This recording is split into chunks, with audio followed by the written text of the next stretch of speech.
Hello there. Hi. How is everybody? Folks, I hope you are doing well.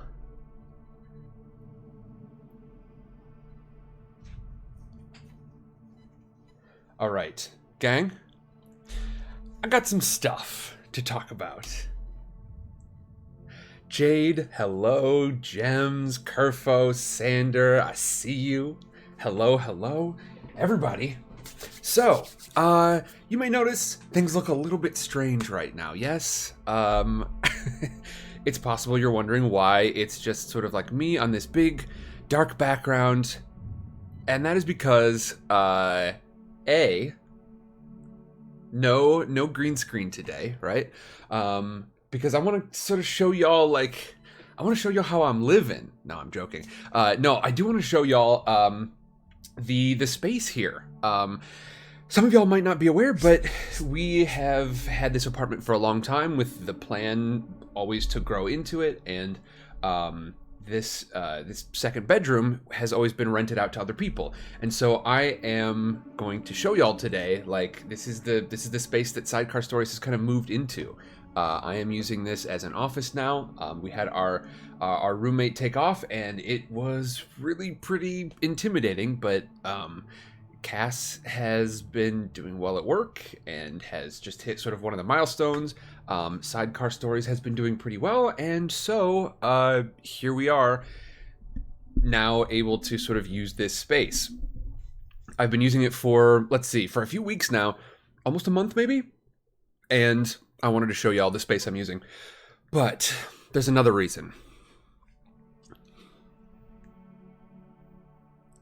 And that is, I have got another webcam here. I figured it was about time. The color balance is still it still freaks me out. So we're gonna see how this all works. But I needed something with a little higher resolution, and officially I am going to be using this one for a lot of stuff because this is like the next step up. This is the good one. And as you can see, my hair is wonky because I've already been test fitting my hat. But hey, everybody, welcome to the Chop Shop, and moreover, welcome to Book Fair. I can't tell y'all how excited I am because the answer is very, very, very excited. But today we're going to be doing some fun stuff. We are going to start with a bit of cosplay.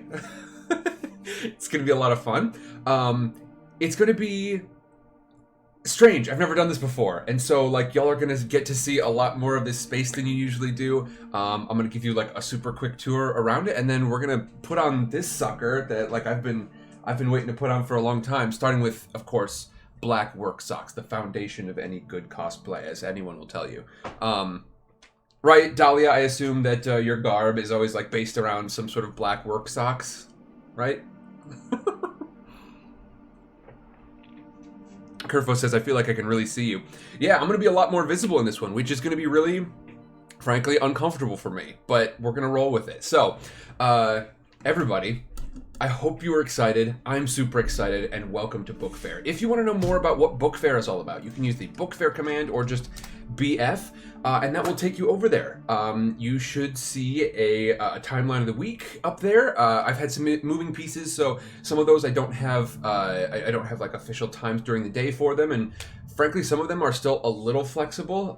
But I'm going to be replacing the photos of those with a photo that includes some times. I can tell you, today and tomorrow are both going to be starting at noon Pacific time and 5 p.m. Pacific time. Those are the two different streams for that day. But y'all, I'm super excited. I hope you will enjoy the mess around we have today. But Shotzi, hello. It's been a while.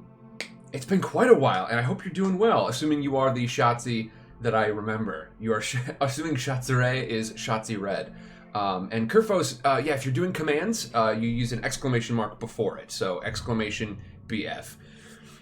Hen says, I'm going to be writing an essay, Sam, but know that Hentar's watching and very much judging. Well, don't judge me too hard. Okay, so here we go. All right, let's get into this. First of all, I'm going to get this shirt fully on because this is Twitch after all.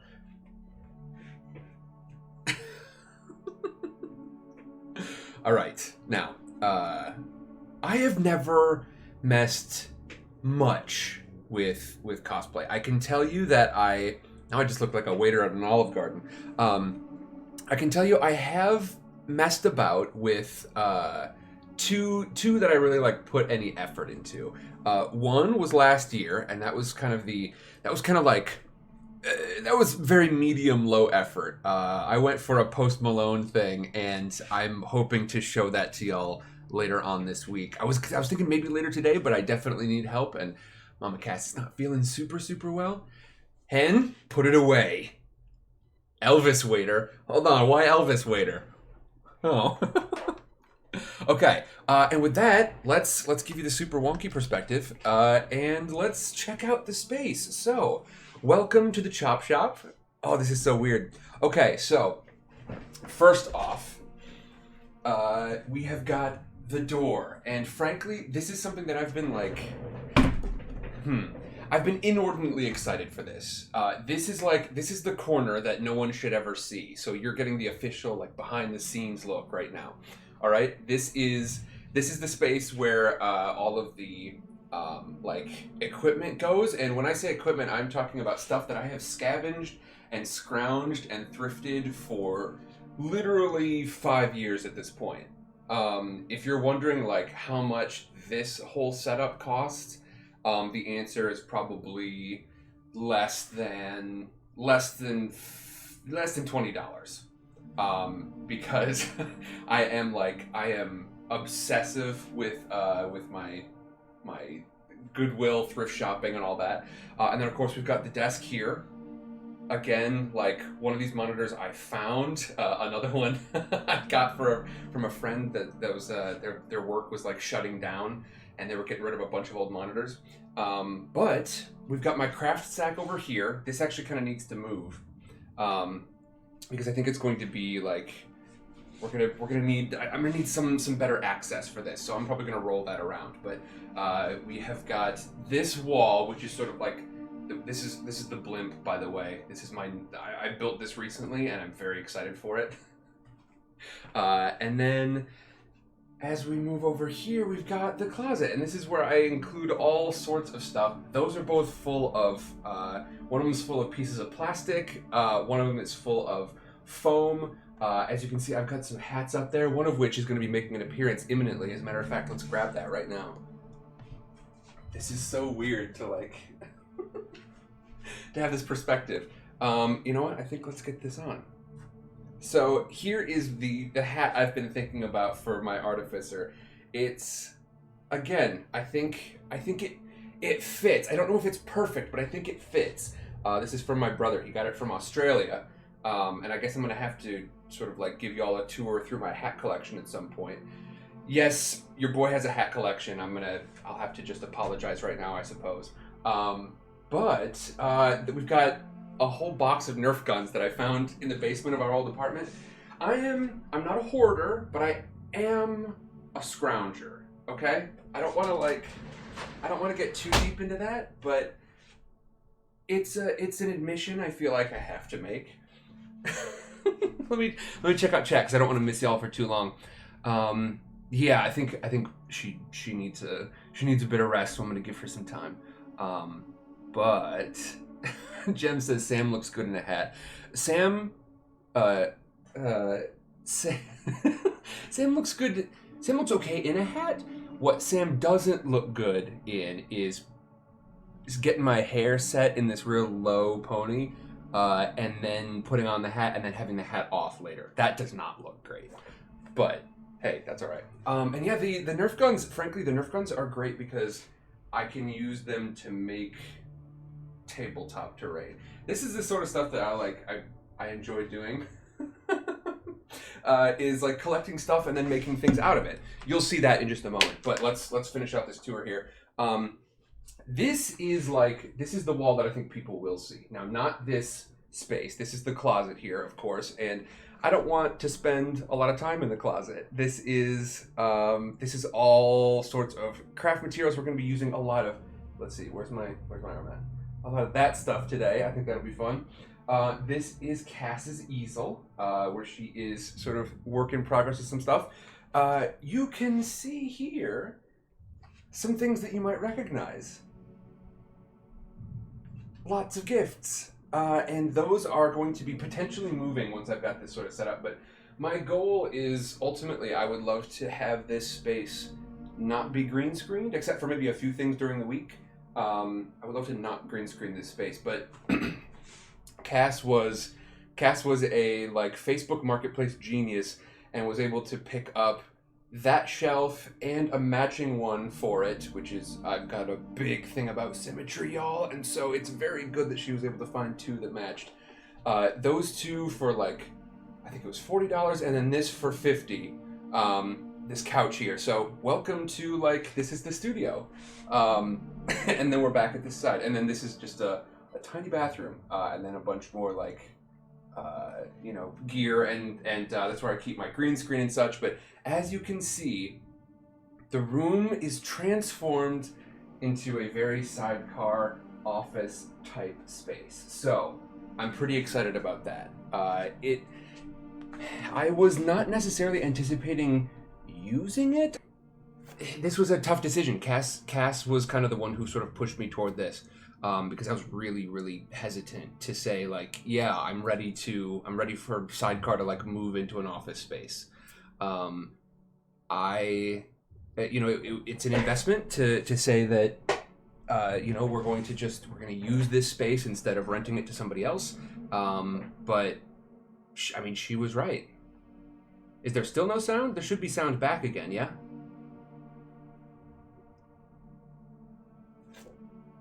We should be back again, I believe. Good now, right? Sound is back? Okay, cool. Yeah, and I think the move has been good. I really have been more efficient in here. I've gotten more editing done than I ever did back when this was just a corner of the bedroom.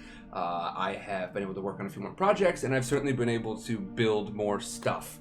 And that is what we gotta talk about now. All right, so let's get this outfit on. I'm trying to decide which bits to go with first. I feel like we gotta start from the bottom up, okay? So let's get that done. I am going to begin with the base of any good cosplay, like I said, which is definitely black work socks. Also, this is gonna be a little bit warm, so I'm gonna turn on some AC real quick. I think this outfit in general is going to be kind of warm. But, Holly, hello. Sander, how y'all doing? And by the way, folks, we've got a side karaoke stream coming up later today. So, you may have to remind me to use my voice wisely. If you find me like hollering across the room at y'all for long periods of time, give me a heads up. Like, hey, Sam, take care of your voice. Quit being a goon. And not only that, but if you are a patron, because that is one of the big things I am going to be talking about quite a bit this week, this is Book Fair, and it's a great chance to show y'all some of the things that I would love to do. This is kind of pilot season, that sort of thing, but Patreon is where y'all can find extras. I really appreciate all of my patrons who have been super patient during all of this editing kerfuffle. Having the YouTube channel disappear was huge for me. That was like it was not only kind of like very frustrating, but it put a lot of work on my plate trying to get them up onto Spotify, and that's an ongoing process. But when I am putting together new projects, when I'm doing behind the scenes stuff, Dahlia says sell them feet pics on OnlyFans. Okay, now we've got the socks on. All right, we're good there. But as I continue to do more things with Sidecar Stories, as this studio serves me more and more, I am going to be making more and more things, and Patreon is the best spot to find that sort of stuff. But not only that, but for Book Fair, I'm doing a few interesting extra things. I am going to, we've got a post up there right now, and you can use the side karaoke or just sing command, and that will take you over to that Patreon post. And if you are a patron at any tier, you can go ahead and get your song sort of bumped up in the queue. So head on over there, take a look at that link, and I'm sure that it will be. I'm hoping that it will serve you well as it has served me well. But Patreon is a fantastic website. It's very good for creators, which is it's sort of something you don't see a lot, as you can see potentially with YouTube. You know, I feel like YouTube kind of played their hand. But Patreon, they let people make things in a really stable environment, and they can kind of do one big thing that even Twitch contributions can't, which is to help me to plan for the future. You know, Twitch is fantastic, and people have been so generous, and that is excellent. The thing about it is that sometimes, you know, I don't know how permanent it's going to be, and Patreon is fantastic because I know, you know, I can plan forward. That's what's going to help me to decide on new projects. It's what's going to help me to decide how much I can work toward sidecar stories, because I know exactly how much is going to be coming in that month, how much time I can dedicate to it, and you know how it's going to interact with, for instance, my day job, and whether or not I should be spending more time there. So we've got this. I think the boots are in good shape. No! Oh no! I didn't know this! Oh no! The zipper's broken! This didn't happen before! Oh, my monstrous calves. Shoot! Okay, well, it does explain why they were at Goodwill, because they were in pretty good shape otherwise. Okay, hold on. Alright, I am not sure... Frankly, I'm not sure how to salvage, like... What do you do when a zipper goes wonky?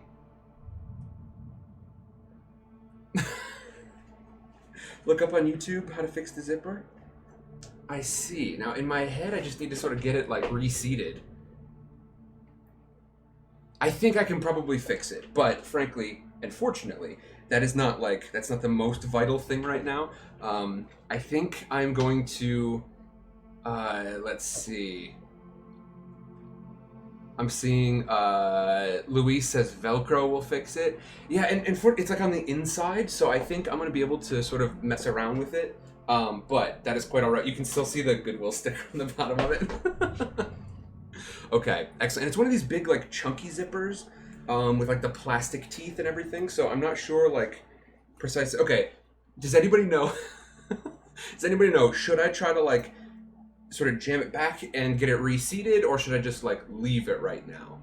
Should I just leave it where it is and not mess with it too much? This is a weird perspective. Feels very strange. Okay. You know what? With that in mind, I think I'm just going to get my pants bloused out, because I think that's a big part of the look here. And then we're gonna get this apron on. I got the hat. I got the pants. All right. So here we go. Get this chair out of the way. Here we go. It's a little weird, y'all. Like, I don't know how you're gonna see the whole affair here, but we've got the boots on. Boom, ready to go there. Feeling good about that blouse. Ba-pow! And now, the piece that I've been waiting for quite a while. All right, the piece that I thought I was gonna have to find myself, but I don't. The piece that is going to bring it all together. The piece that's not gonna fit around my head if I'm wearing a hat. The apron. All right. Now, I think we get this sucker on, and it really comes together. Okay, now here's one of the things I've been working with. So I've got this excellent piece, this pair of excellent pieces, and I put them together because it seemed like a nice little detail to sort of add one to the other. As I mentioned, this cannot possibly live in the pouch. It needs to be visible. And as such, let me see. I think I'm going to move this one around to this side. Oh, my strap is all flipped around. That's fortunately easier to mess with than a busted zipper. Okay. Let me get this apron on. What do y'all think of the sweet apron shots? I think it looks pretty good, Missy. Hold on, where's my... The one thing, I think I need to go in with like a an awl or something and punch out some of these holes a little bit more, because that's the one thing that's been giving me trouble about this apron. And I'm going to be honest with y'all, I have worn this apron a bit because it's very exciting to have it. Jade says, heck yeah. Yeah, I think the coin pouch would be a good call, Gems. I think that would look good. Let's see, leave it for now, use Vaseline to assist in fixing the zipper later. Okay, that I can do. That I can do. All right. Now, let's get this thing buttoned up. Come on. Come on. What do you think? OnlyFans, man fumbles with buckle. And that, I think, is officially the basics. You can't tell me I don't look like some sort of artificer, like vampire hunter. Come on, look at it! Look at it, it looks so good! I don't think I put the hat and the apron on before. Y'all, look at this! I need a way to give you like a better sort of like full body view, which you won't hear me say very often. You won't hear me say that very often at all. Okay, let's see. What is going to be my best option for perspective? I'm going to put you on this tripod. I'm going to put you sideways. All right? So, because I need like the full, like I said, I need the full body shot. Okay, let's see how that treats us. Oh, baby. Oh, baby. This is wonky, I know, but hopefully it's going to give you like the full top to bottom. Okay. What do we think?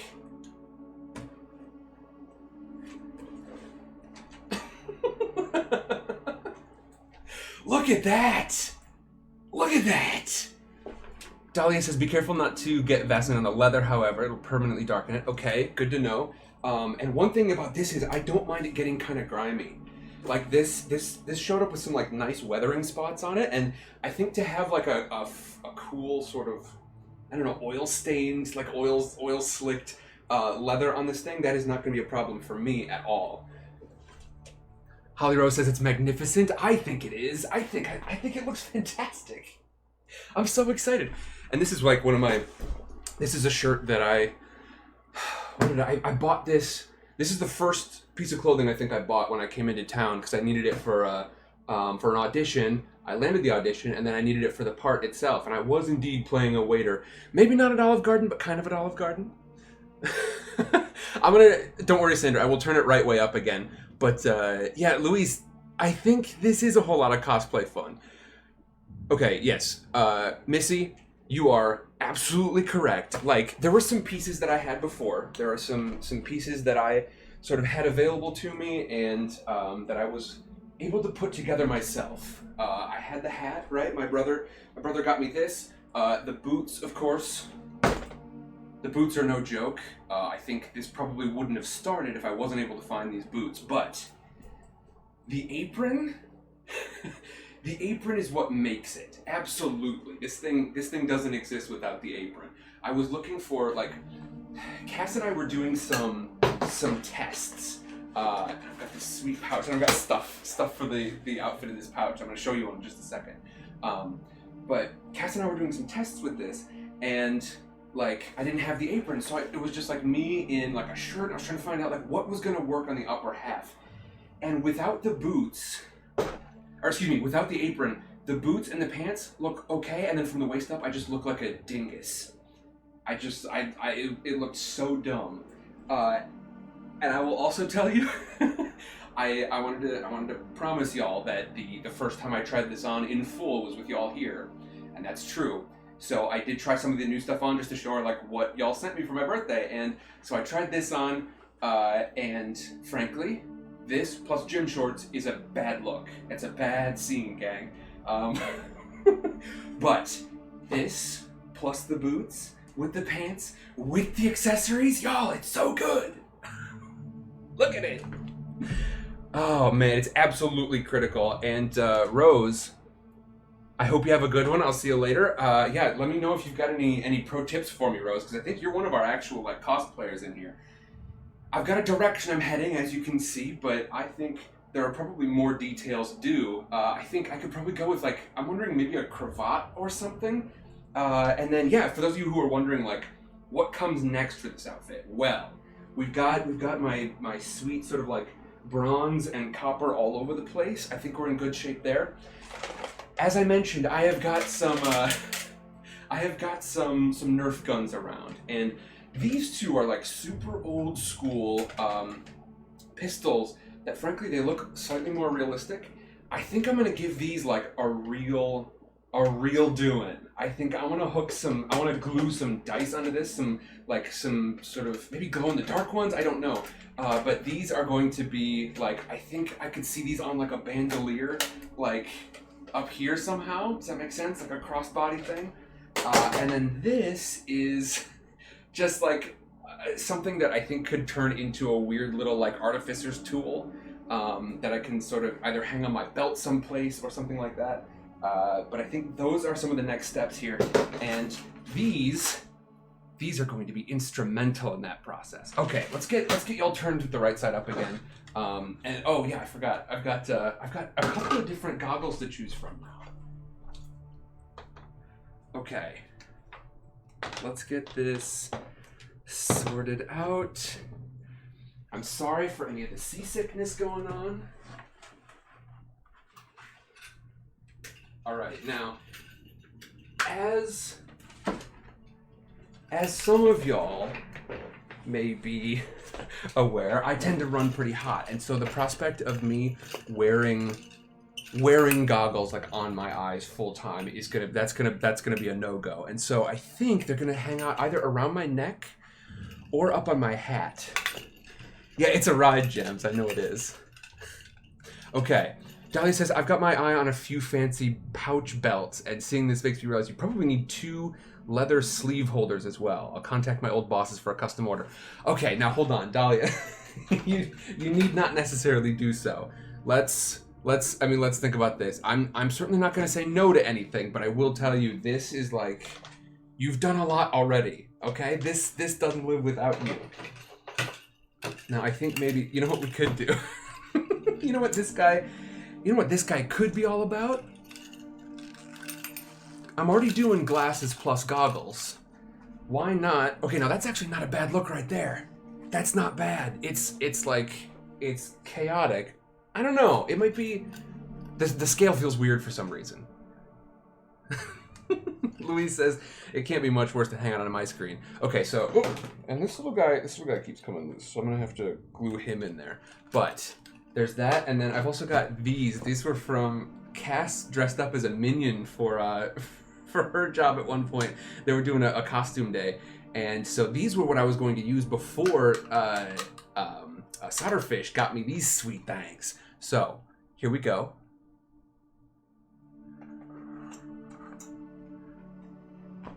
Glasses and double goggles. Look at this kid. Yeah, do we think it's enough though? I think in the future you'll probably find me pulling these arms off of this thing. I think that would probably be the best option. But hey, why not? Why not glasses and double goggles? And this, I mean, we start to get into some real steampunk territory here, because check this thing out. Like, it projects way out in front of the hat. The one thing I don't like is that it does cover up the teeth. The crocodilian teeth up there. So maybe like up like that. I don't know. We can figure it out. Yeah, Dahlia says, Sam, you've got no idea. When it comes to cosplay, it's never enough. And that's kind of what I was thinking. Like, it seems like the sort of thing where I could just keep adding stuff to this and it would just kind of keep getting better. It seems like cosplay is one of those things that thrives on lots of detail, so that you focus on the whole rather than like individual parts. But yeah, no, I think this is gonna be fun. Look at him.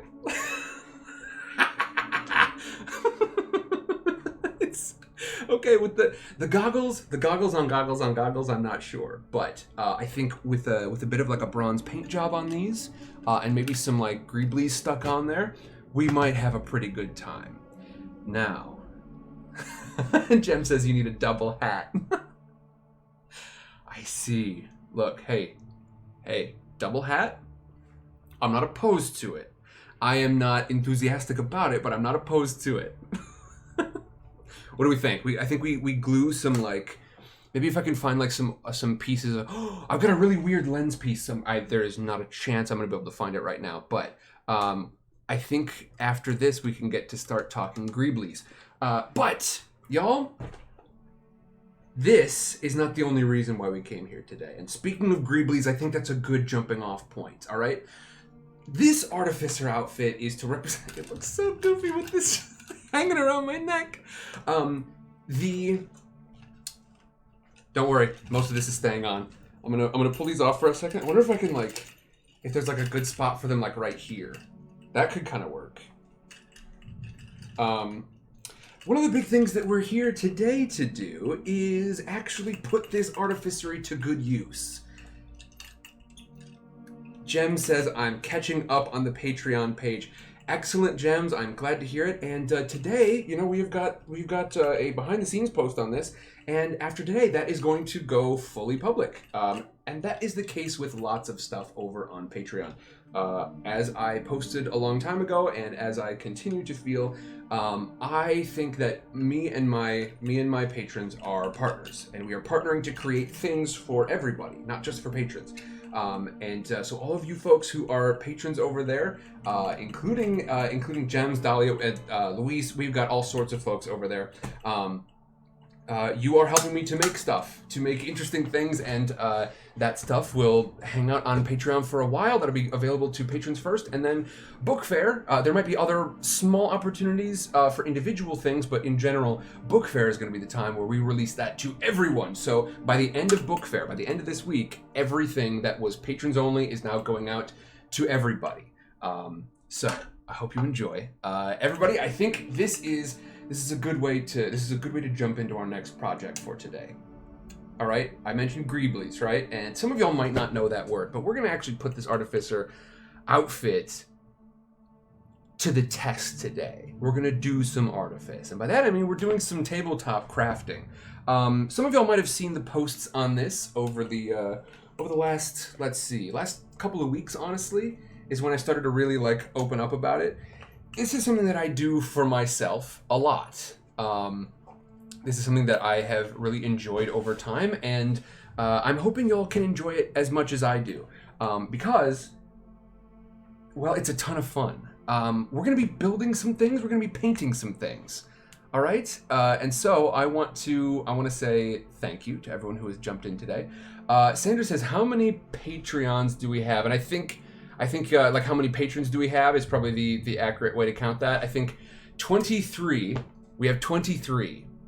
23 and a lot of notifications. Let me go over here and check out what that's all about as we get set up for today. But everybody, it looks like we've got some good suggestions over for the side karaoke stream. Excellent. If y'all want to know how patrons can get your song suggestions bumped up there, go ahead and use the sing command, and that will take you over to that post on Patreon. Okay, now let's do some crafting. All right. We've got 23 patrons, and when I get back in just a moment, I'm gonna thank y'all. So just a moment.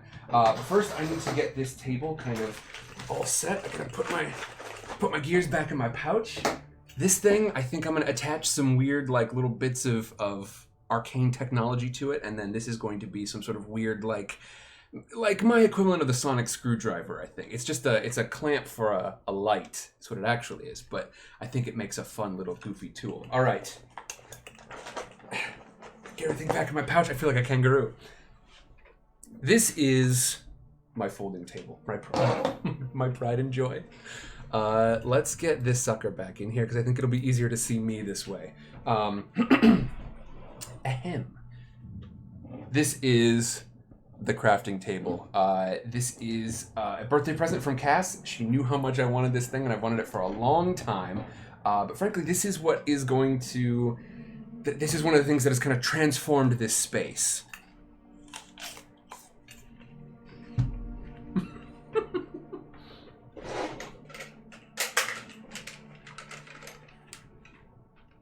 What do you think? Double Artificer pistols? Does this seem like the right move? I'm hesitant to bring firearms into the game. He feels like more of a, I don't know, like an armorer maybe? I can't tell. What do you think that this Artificer does? And don't necessarily keep yourself locked into like the D&D specific lore. As a matter of fact, as much as you can, think about Rhaetus. Think about Rhaetus lore and where he might fit in there. Okay, I don't know if there's a place for this flower yet. Probably soon, but not yet. Okay, let me get these out of the way. And let me introduce you all to the shield. Some of y'all have seen this already.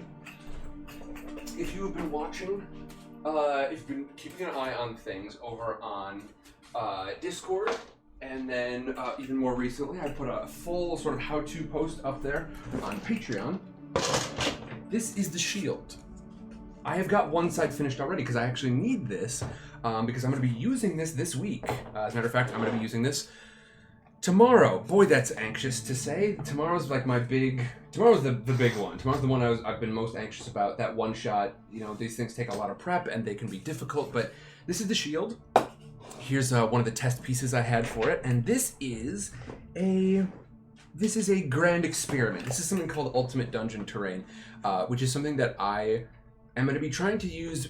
It's originally designed for sort of like zone combat, to be able to, you know, use these different zones to represent different things. But that's not why I'm interested in it. I am interested in the cinematic possibilities of this thing, because once you sort of get a backdrop on here, and some set pieces, this can really act like a stage for some of our adventures. And maybe you've been watching some of the posts that I've been making. Oh, good grief. But I think we can do a lot with this. Now, this is the most hardcore nerdy stuff that I'm going to get into on the channel. All right? This is like, I'm going to be honest with y'all. This is some of the nerdiest stuff you will ever see me do on here, and this is a whole channel based on like reading and literary analysis. We've delved into nerd territory before.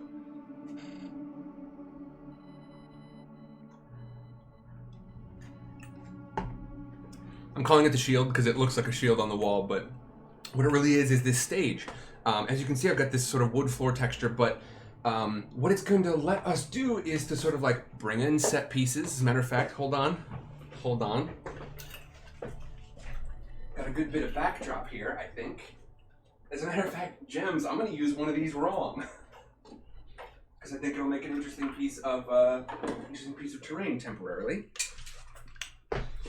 So check out what I can do with this. I've got some other terrain as well, but if we start to set some of these things up on here, then we can start to... we can start to have an interesting time with sort of the scene setting. And, you know, I did this with a lot of pictures, but in the future I would love to spend some time with real sort of terrain so that when we're playing in the realm of Rhaetus, we can actually sort of see what we're looking at here. I don't know how it's all going to work yet, but I do know it's going to involve a lot of this. And as you can see, we've got some of the statuary set up here. We have got, you know, sort of a, we'll call it like a court of statues. You know, our little player characters can be up in the mix here. But you can see, like, why I might try to use something like this. We've got some of the backdrop there, and you can see it makes it pretty dynamic. So, you know, we've got a sort of a temple almost looking thing set up here, and we can have somebody go around into the back of the temple, and it would be a good opportunity to sort of explore the space. I know these panpipes are not necessarily used for that, but you know, we can spend time in any one of these sections, and then as we move around, we can land back in the main room. This is incredibly versatile. I can do things like set up a scene on one side of this with once again, the statuary, and you know, maybe a museum sort of thing on this side, and then flip it around to the back and have a whole new scene set up and ready to go. Or an inside-outside kind of thing. There's lots of possibilities with this. Yeah, Louise, I think this is going to be quite a bit of fun. Quite a bit of fun. Yeah, Neen says, nerd flex. I need me one of those. Well, I will, if you would like to head over to Patreon right now, you can find out how to build it. But of course, a lot of the Patreon stuff is going to become available to the public very, very soon, as of the end of this week. So, if y'all would like to check out Patreon, this is my week where I am celebrating a lot of my patrons and, well, celebrating all my patrons, frankly. And so I just want to say thank you to everyone who has jumped in to participate. Dan Howe, Reed, Alyssa Duvall, Daniel Schaus, Amy Thompson, Neens, hello Neens, Gems, Vicky Castellucci, Ali Dobrik, Luis, Marinver, Sing Se, Samya Gupta, Orly Rose, Sapphire Lady, Stationary Fork, Kim Hauser, Sander, Pam Johnson, Jade Dragon, E, Holly, and Dahlia. Y'all, thank you a ton. I could not be doing some of this stuff without you. Y'all are the reason why even more than Twitch, y'all are the reason why I felt comfortable saying, you know what, I can host audio on my own, we can get this stuff on Spotify, we can keep this sidecar rolling. So thank you very, very much. Yep, Neens, you're gonna have full access regardless, but yeah, Sanders says, do you have set pieces for the Titanic? I do indeed. I built some custom pieces and then I decided that wasn't enough and I built one big custom piece in addition. So, I hope you will check out that. I don't think I'm going to spoil them today. I was considering it. I was a little nervous. I was trying to decide, like, am I going to spoil anything? And the answer is no, I am not. Holy crap. That looks super similar. Gems just put a picture over in Discord. That looks really similar to this setup that we had here. It's like, hold on, let me recreate that a little bit more faithfully. I think we put this guy right here and then something like this over here.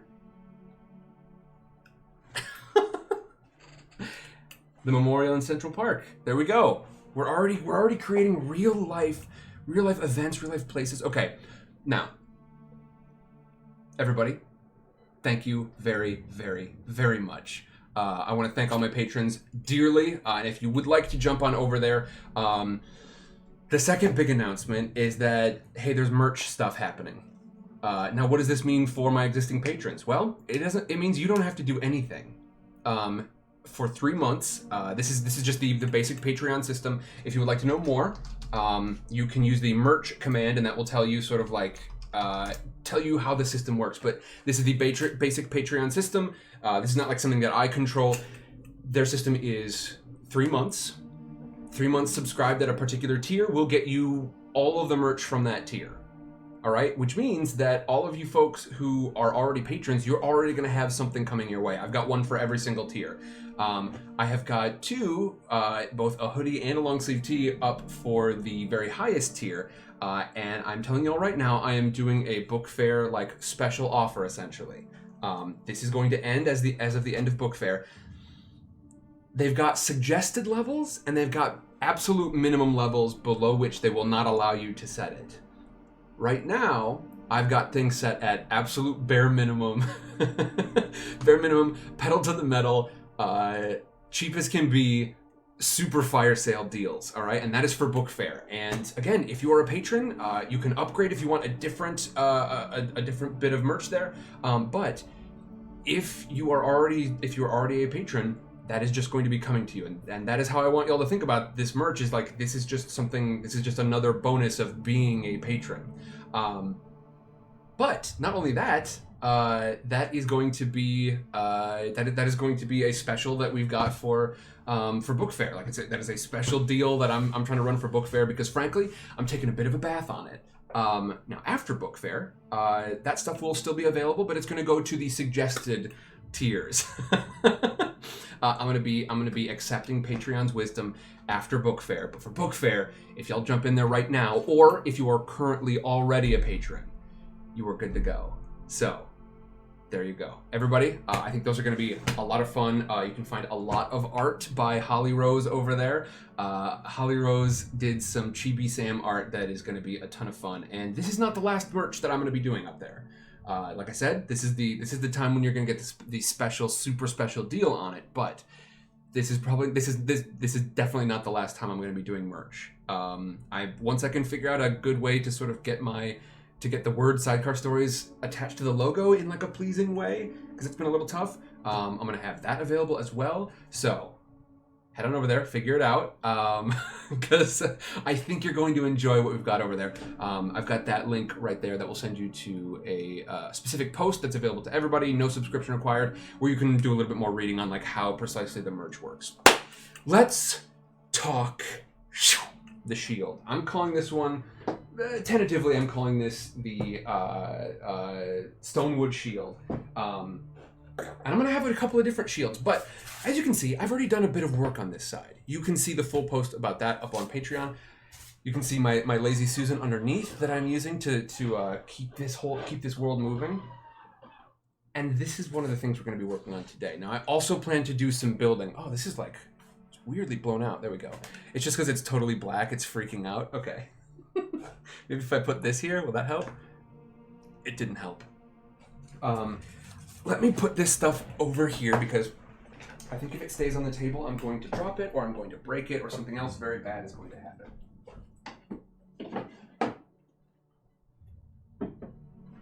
But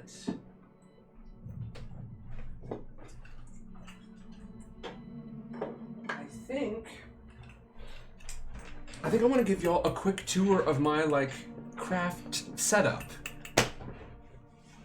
Louise says I've got to check how many months I've been on Patreon, and that it's I will say it's 3 months starting from when the merch goes up. So it'll be 3 months starting from the beginning of this next month. So it'll happen this week. I think on Thursday is when it turns over.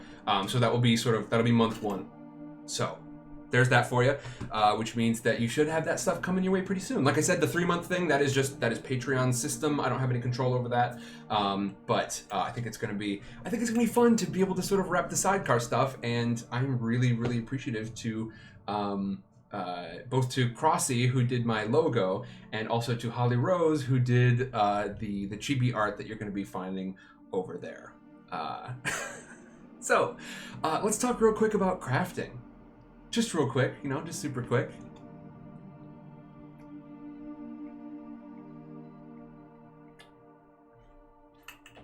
I gotta remember to hydrate. I gotta be careful. Let's talk about crafting. So here's my system. I've got my table over here, and I call this, I don't know, I've called this in the past, I've called this Sam Desk, and there's my regular desk with my PC on it, but one of the principles of Sam Desk is that nothing lives here. It is foldable, and it must be folded, otherwise it will just collect stuff.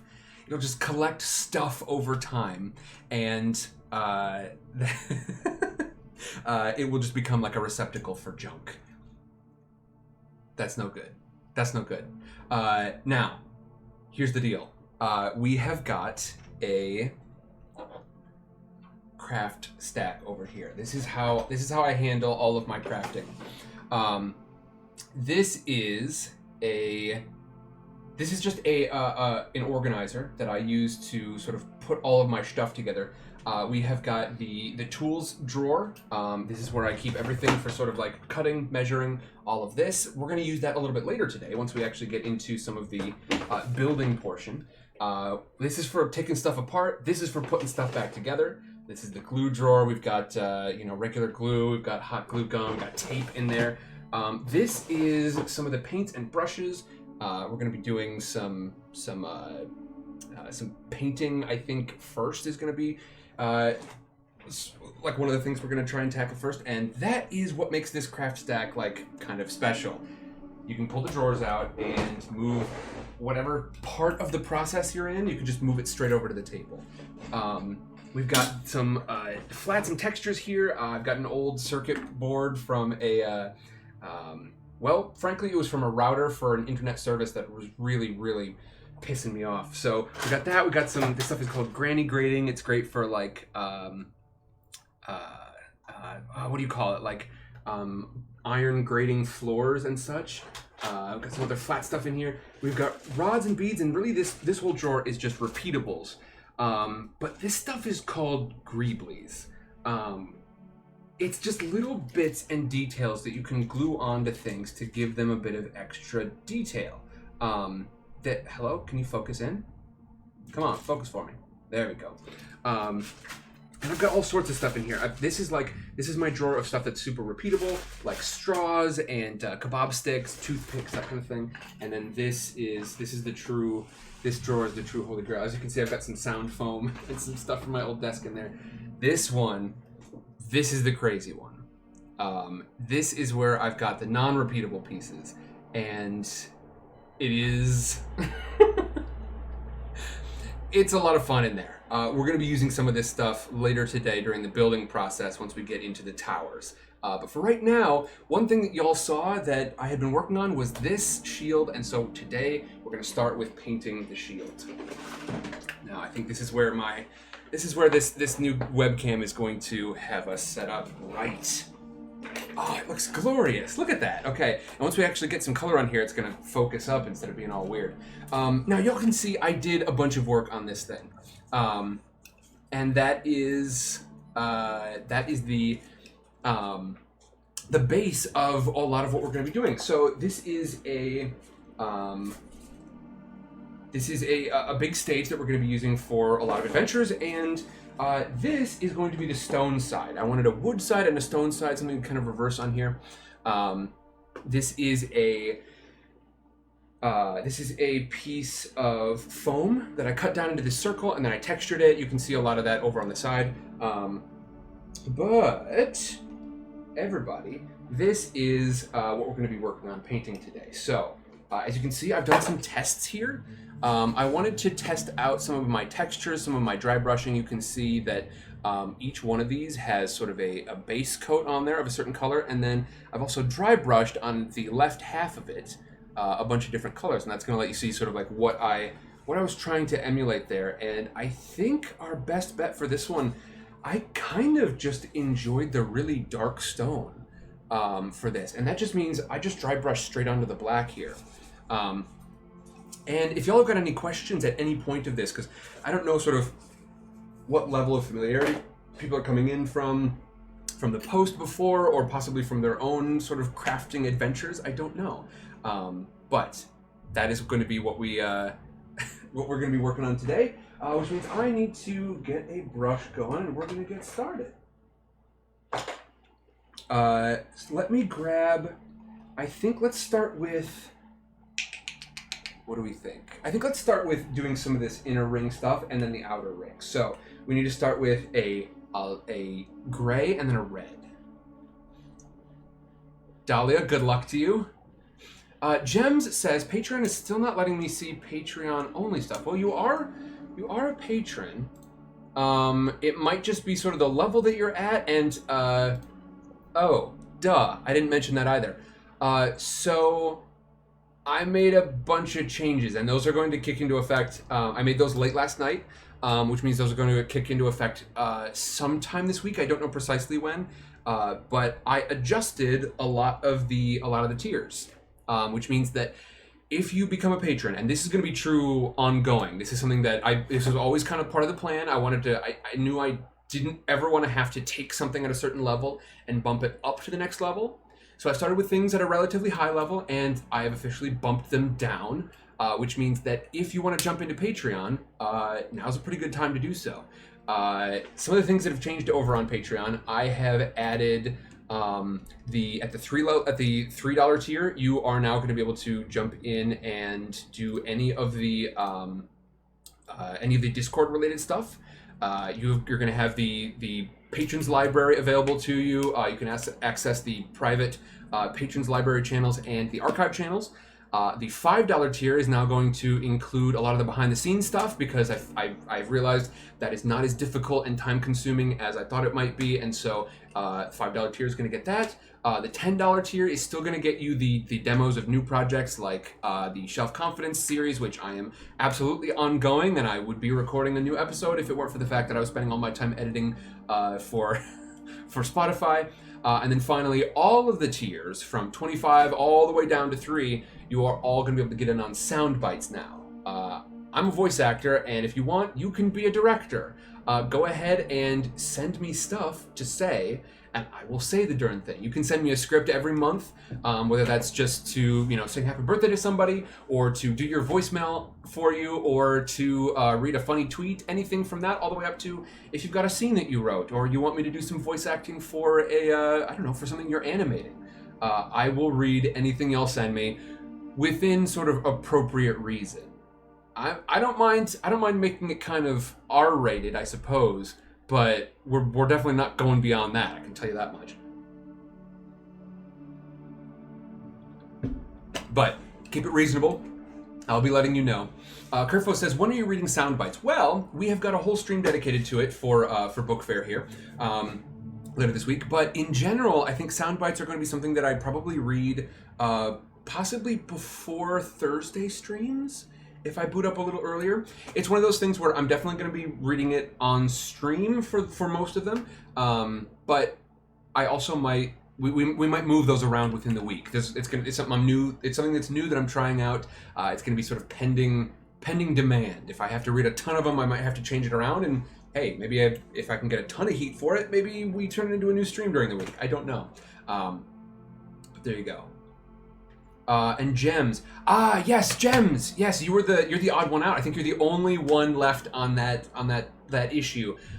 Yes, there's a $3, $5, $10, and $25 tier over there, and I think you were the last one that had jumped on before I had a lot of the tiers set up, and so you're on there not attached to a specific tier. So when you change it, gems. That is all right with me. I want you to get the stuff that I've been putting up there. So if you change it to go down a level, I do not mind.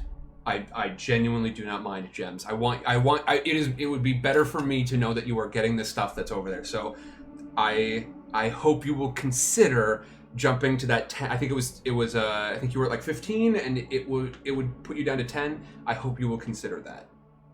I hope you will. Okay. Let's do some painting, shall we? This is gonna be fun.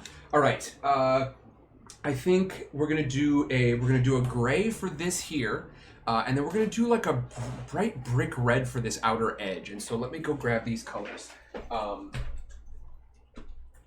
Now this is going to be an interesting stream because I've never done this on stream before. Let's grab out a nice.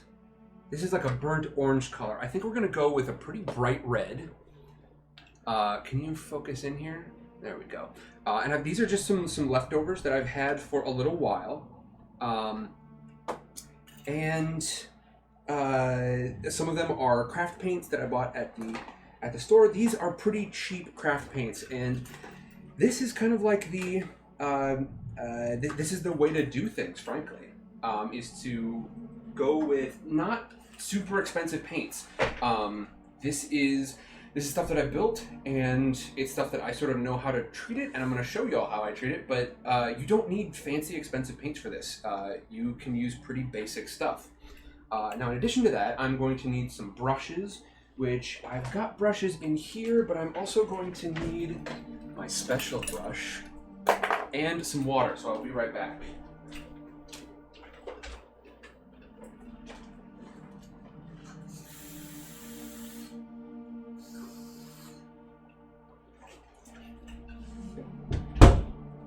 Alright, and y'all can see the sort of level of efficiency we're working at here now that I've got a space that we can dedicate to this.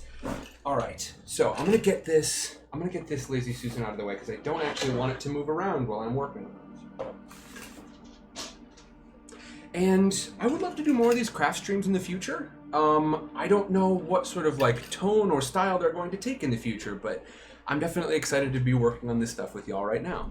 And let me see if I can maybe I can improve my sound here. How's that? Is that a little bit better? Hopefully it is. I think on my it looks better on the on the waves there. Okay. And let me see.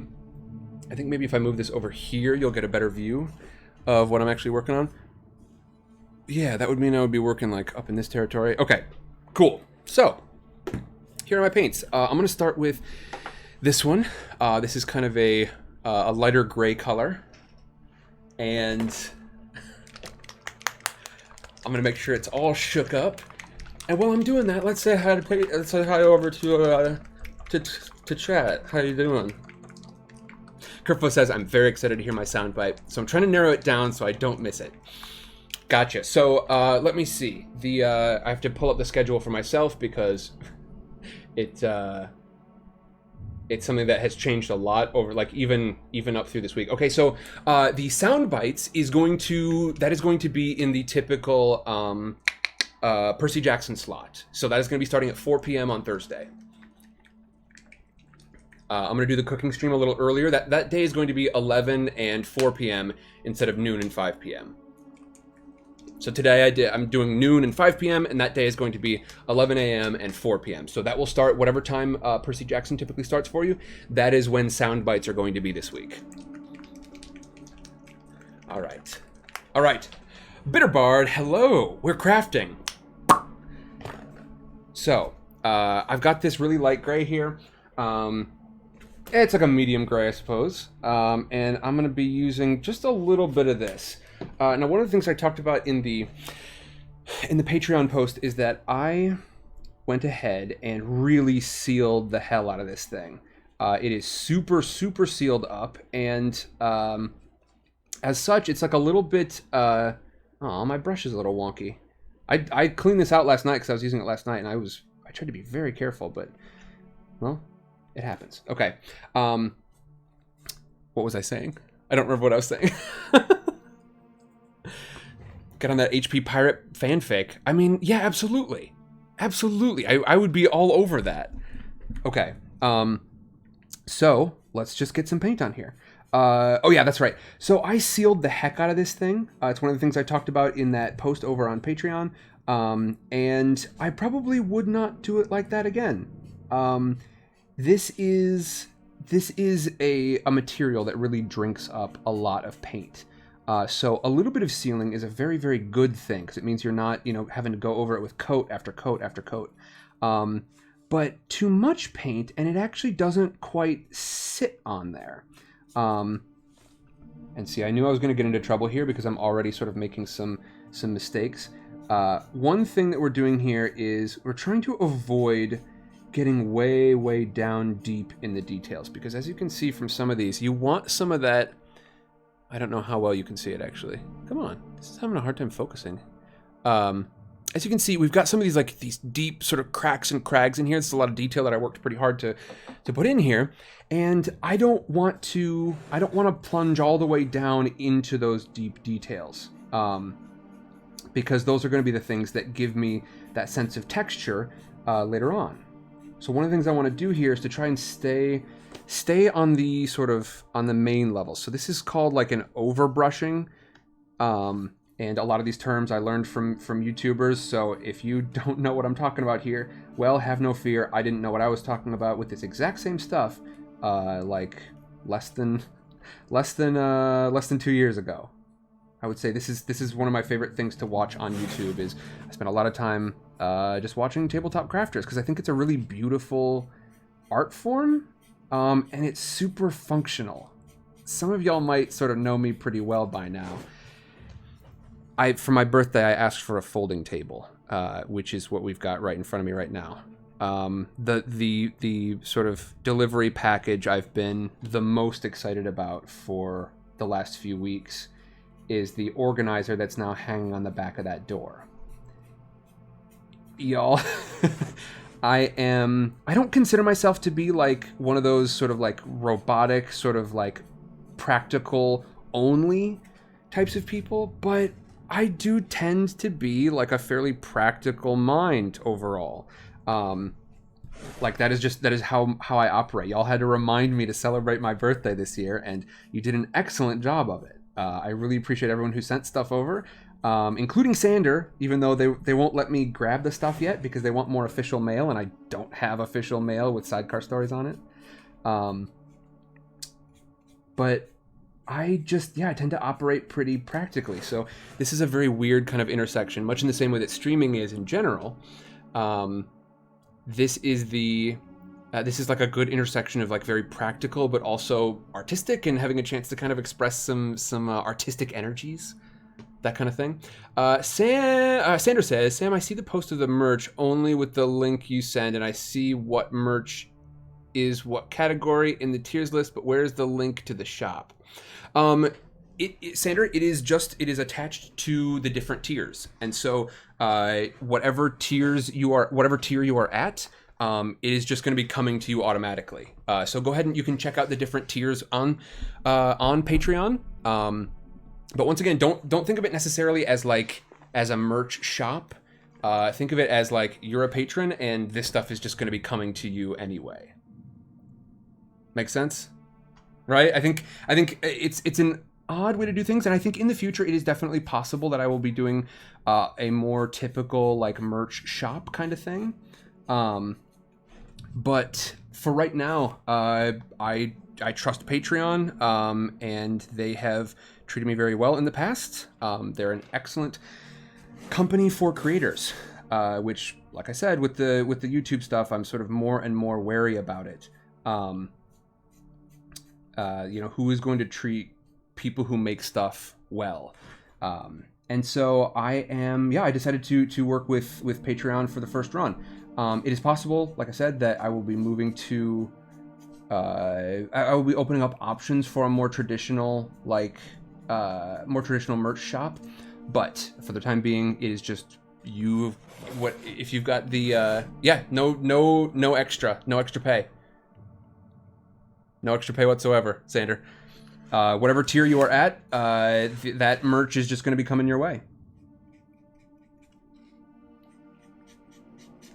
That's one of the fun things about like Patreon in general is just it allows me to do exactly stuff like this. It allows me to do stuff like, send merch out and not have to worry too much about how it is going to affect, how much am I going to track it? How much am I going to, change the prices? How reactive am I going to be? How much am I going to have to like switch up my life to handle fulfillment and all that sort of stuff?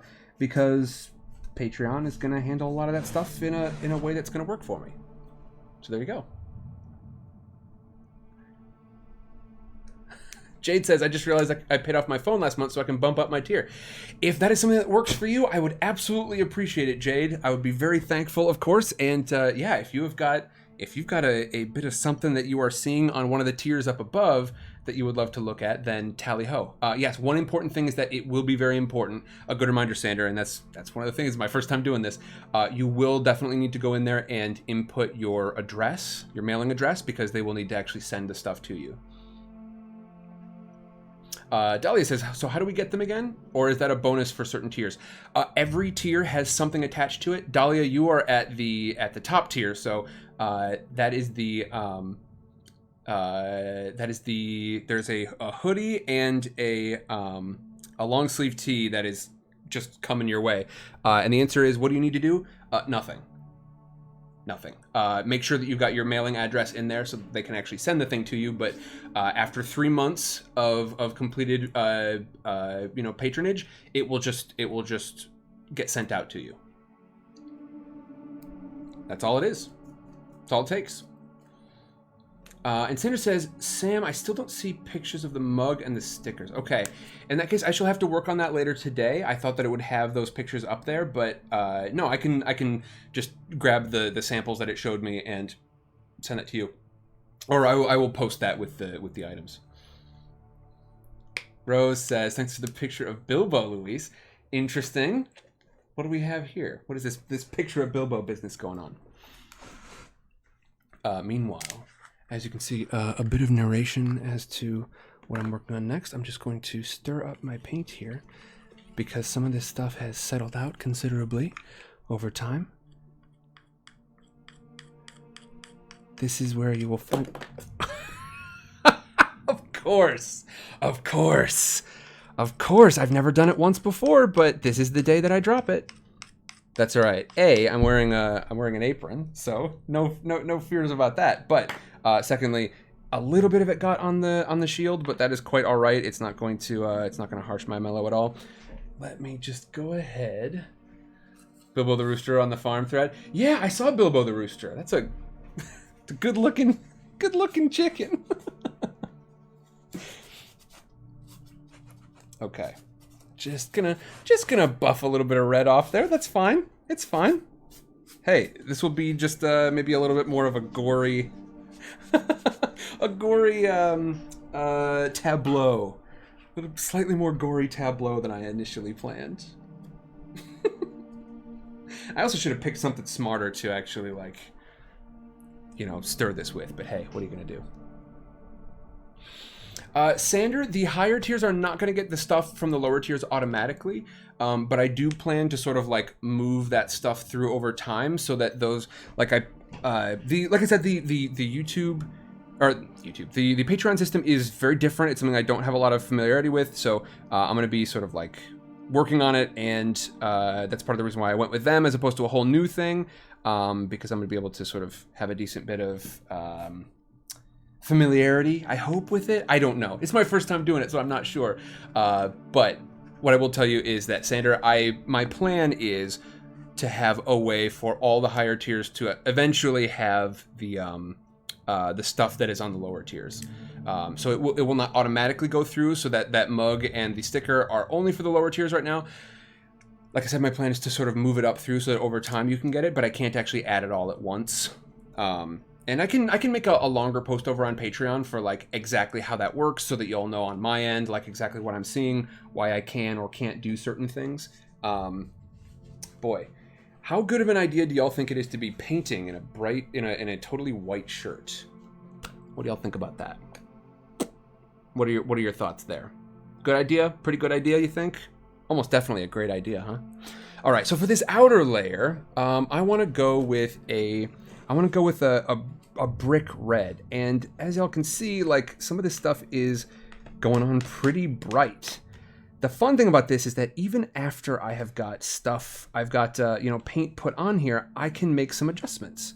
And that's actually going on really clean already. I might not have to adjust it at all. So, as you can see, I'm just getting a pretty thin coat on here. I can always go back and go over it again later. But my goal for this is I want a nice, like, very, very classic, maybe slightly darker than classic, kind of brick red. And so that is going to be the basis for my outer layer here.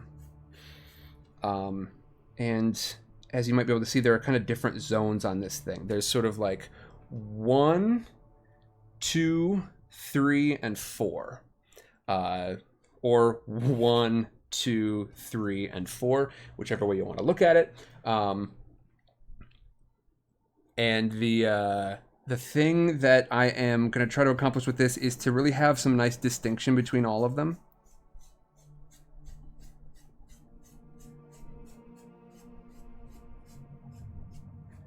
Sander says, make the post. Yes, I certainly will, Sander. This is something that, like I said, I'm totally new to it. So there's definitely going to be some learning curve. There may be some on your end, but there is definitely going to be some on my end. There will absolutely be that on my end. I can tell you that for sure. Oh,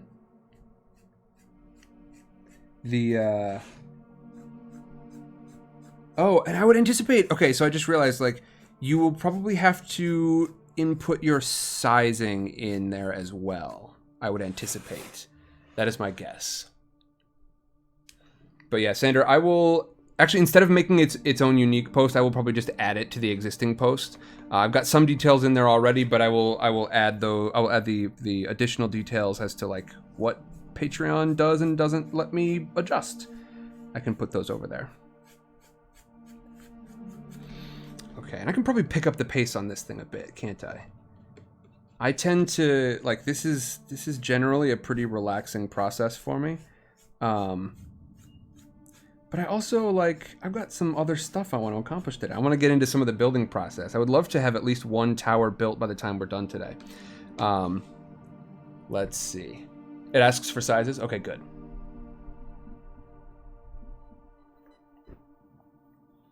Excellent. Excellent. Jem says I'm so confused on American sizes. Oof, sorry about that. Oh, and y'all can't see quite what I'm working on here, so let me go ahead and adjust this down. Yeah, it's going to be interesting, but basically, like, don't think of it too much as like a merch shop as much as, hey, if you are a patron or you are adding, or you're like, if you're an existing patron or you are jumping in as a patron, guess what? There is merch coming to you in addition to the stuff that I am going to be posting anyway. So the posts are kind of like, you can think of those, I suppose, as the main thing. And then, of course, we've got the additional stuff there, the extra bonuses of merch that, like I said, it's just going to come your way. Make sure you've got your information updated, but there's no cost. You don't have to purchase the merch. Just be signed up at the right tier, and it will come your way. Now, the Book Fair 2021 design, that one was like, frankly, I just wanted something to commemorate the event. This is my first time doing Book Fair. This is my first time doing a lot of stuff. As y'all are probably picking up. There's so much of this stuff I've never done before. Now, one thing, I can go quicker, but one thing I can't do is be sloppy. As you can see, I'm making that happen. Sandra says, it's not in the feed. I don't know why it wouldn't be in the feed. I don't have any, I don't have it hidden in any way, Sandra. It shouldn't be behind any it's not even a patrons only post. I'm not sure why it wouldn't be in the feed. Maybe it's because it's just like a general post. It's not for patrons only. I don't know. That doesn't make any sense though. It should be available to everybody. Yeah, I will have to investigate that later today. Fortunately, you have got, this week, and it will that will continue to be in place. It's not a 1 day only thing. It is a 1 week only thing. And then, like I said, that stuff will continue to be available, but it will be at the recommended tiers. I will be accepting Patreon's wisdom and setting it at the recommended tiers, as opposed to this rock bottom. Literally, they won't let me turn the slider down anymore on these things. And keep an eye out in the future, because I would love to continue to do interesting merch. Y'all have been clamoring for it for a while, and I figured it was high time. Eventually there might be a Redbubble or something available, but like I said, this is a non-purchase issue. You just get the thing. Meanwhile, I would like to hear what stuff y'all have been making. I think I asked this question once on stream before, and it was kind of fun to hear the answers. So I would love to hear from y'all. What I think the specific thing I asked was what was the last thing you painted? But in this case, I think just generally, I want to know what have y'all made recently? What have y'all created in the last couple of months? That's what I want to know. There's my chatter break question. That's right. Out of nowhere, a chatter break question. A chatter break question on a Sunday. It's a Sunday, you nerds.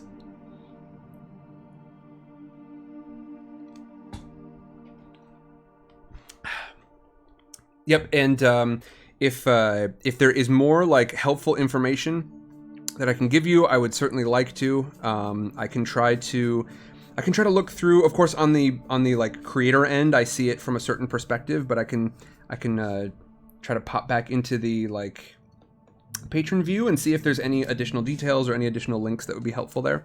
But I certainly want to make that process as smooth as possible. But yeah, as long as you've got your info updated, it should be heading your way after 3 completed months. Again, that's just how Patreon does their thing. There are no settings that I adjust for that. It's just 3 months of completed patronage, and you got the stuff. You got the stuff. All right. Okay. This process seems like it's slowed down, doesn't it? It seems like it's going slower now. I don't necessarily want to, like I said, I don't want to dive in and get a bunch of red down in the cracks, which is what I've started to do here. You can see it a little bit. It's kind of bunching into the cracks there, and these 2 white dots here and here are where I found some. It looks like some of the blackout overcoat had just That's the combination of Mod Podge and black paint that I used for this here. I think some of that peeled off just a little bit, which is why it's important to protect these pieces.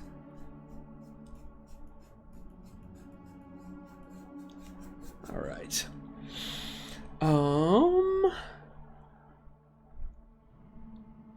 Sandra says, I know one thing that should be available, but you need to get my gift first. Okay. Yes. Sandra, I'm hoping to do that today or tomorrow. I don't know if they're going to let me, but I'm going to go in and try, because I believe you're the last one that I was waiting on. They've just, like, over time, as I've gone in to pick up more and more stuff, they've been a little bit more picky about having identification for this. And, of course, like, I can prove I'm Sam, but I don't have any, like, official mail with Sidecar on it, and so I'm hoping that my Twitch login will be enough. My plan was to just send myself some mail with Sidecar stories on it, but I'm not sure it's going to get here in time, because it sounds like they're getting a little bit more, well, Solderfish said they're getting a little angsty about it, so we'll see. We'll see what they let me do. But what have y'all been making? Let me see. Mythical merch information, says Orly Rose. Let me see. So yeah, I will try to, like, first of all, I've got a post here. You can follow this link at the bottom of that message that just popped up in chat there. That will take you to the page. I have a couple of pictures showing up there. Those two are specifically for the $25 tier. And so for the other tiers, I'm going to need to add that information as well, because I thought that it would just sort of show it to you. But yeah, if that does not automatically show up for you, Rose, then I will have to investigate that later today. I'll probably do that during my break between this and side karaoke. Let's see. Dahlia says, "Oh shoot, I forgot on all my insanity to post my laptop mount project." Yes, I absolutely want to see that. I am, like, that's the stuff that I enjoy a ton, frankly. Y'all, I don't think I've mentioned this on stream before. When I was in high school, my bedroom was in the basement, and it was like an unfinished basement. A lot of, like, exposed rafters and stuff, and so I created it would probably be generous to call it a mount, because basically I took a computer monitor and hung it from the ceiling via a rope and some coat hangers and such, so that when I was laying down in bed, it was like perfect viewing angle and location. Now, was it smart to do that? Was it smart to sort of have that thing there while I was asleep, just in case it, like, you know, fell on me while I was sleeping? No, definitely not a smart thing to do. But did I do it? Yes, I absolutely did it. Yes, officer, I did indeed. I did definitely do that thing. But hey, I like to build stuff. Neen says, I make dances. I've been working on a dance film and 2 concert dance pieces that premiere next month. Excellent. What sort of premiere do you have? I do not know much about the world of dance. Mama Cass definitely does, but I'm not nearly as familiar. And yeah, I'd be curious to know, like, what sort of venue you anticipate. Is it online? Is it a like, what does a dance debut look like? Let's see. Orly Rose says, I made a really neat Halloween tree with vintage buttons. Okay, that sounds excellent. Yeah, you are. I mean, hey, with that gift you sent over, you're kind of becoming like the button. You're like a co-artificer. I don't know. Buttons feel artificer to me, but it could definitely be witchy as well, I'm sure. Let's see. All right, and we're at the, oh, bye. We're at the, I would call this like the, we're at like the 75% point with this red coat on the outside. Now in the future, oh, see, I did it again. I got overexcited, and I threw a bunch of red paint down into the details there. Don't want to do that. I'm trying to keep a fairly like low brush profile. You know, I'm trying to, instead of having the brush straight up and down so it, you know, my brushes get down in there, I'm trying to sort of like drag it like this, and I don't load too much paint onto my brush at a time. Well, I say that, but there's definitely too much paint loaded on my brush. But this way, like when I brush over the top of these things, my bristles just don't get down in those lower layers.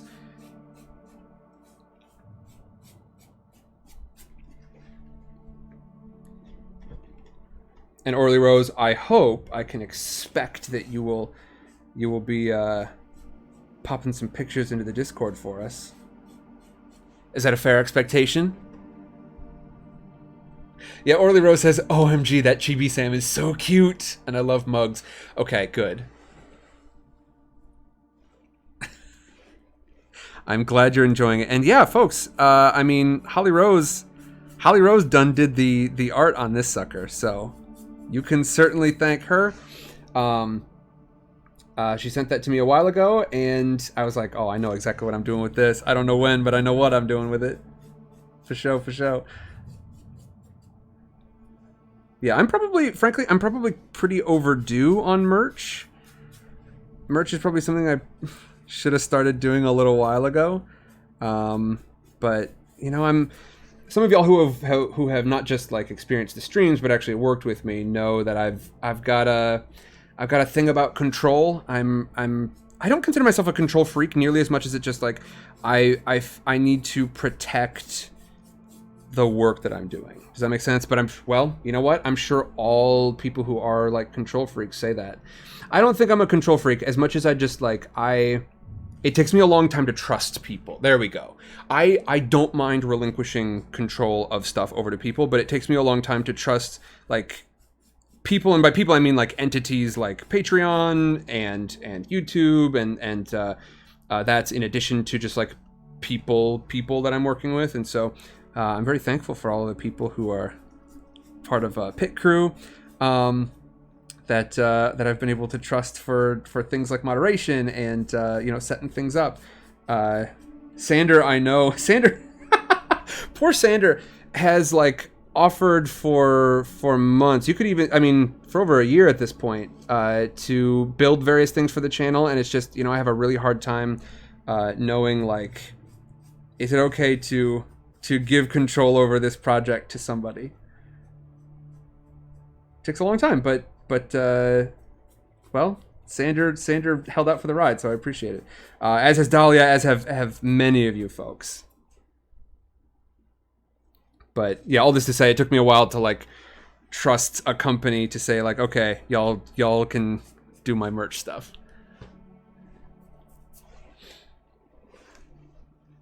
Let's see. Sander says, so a company email address, I would, let's see. It should be possible to buy one, is it not? Well, so the email address is like, it's not considered identification. Like I can prove that I can get into the email address, but it doesn't necessarily prove that I own the email address. Does that make sense?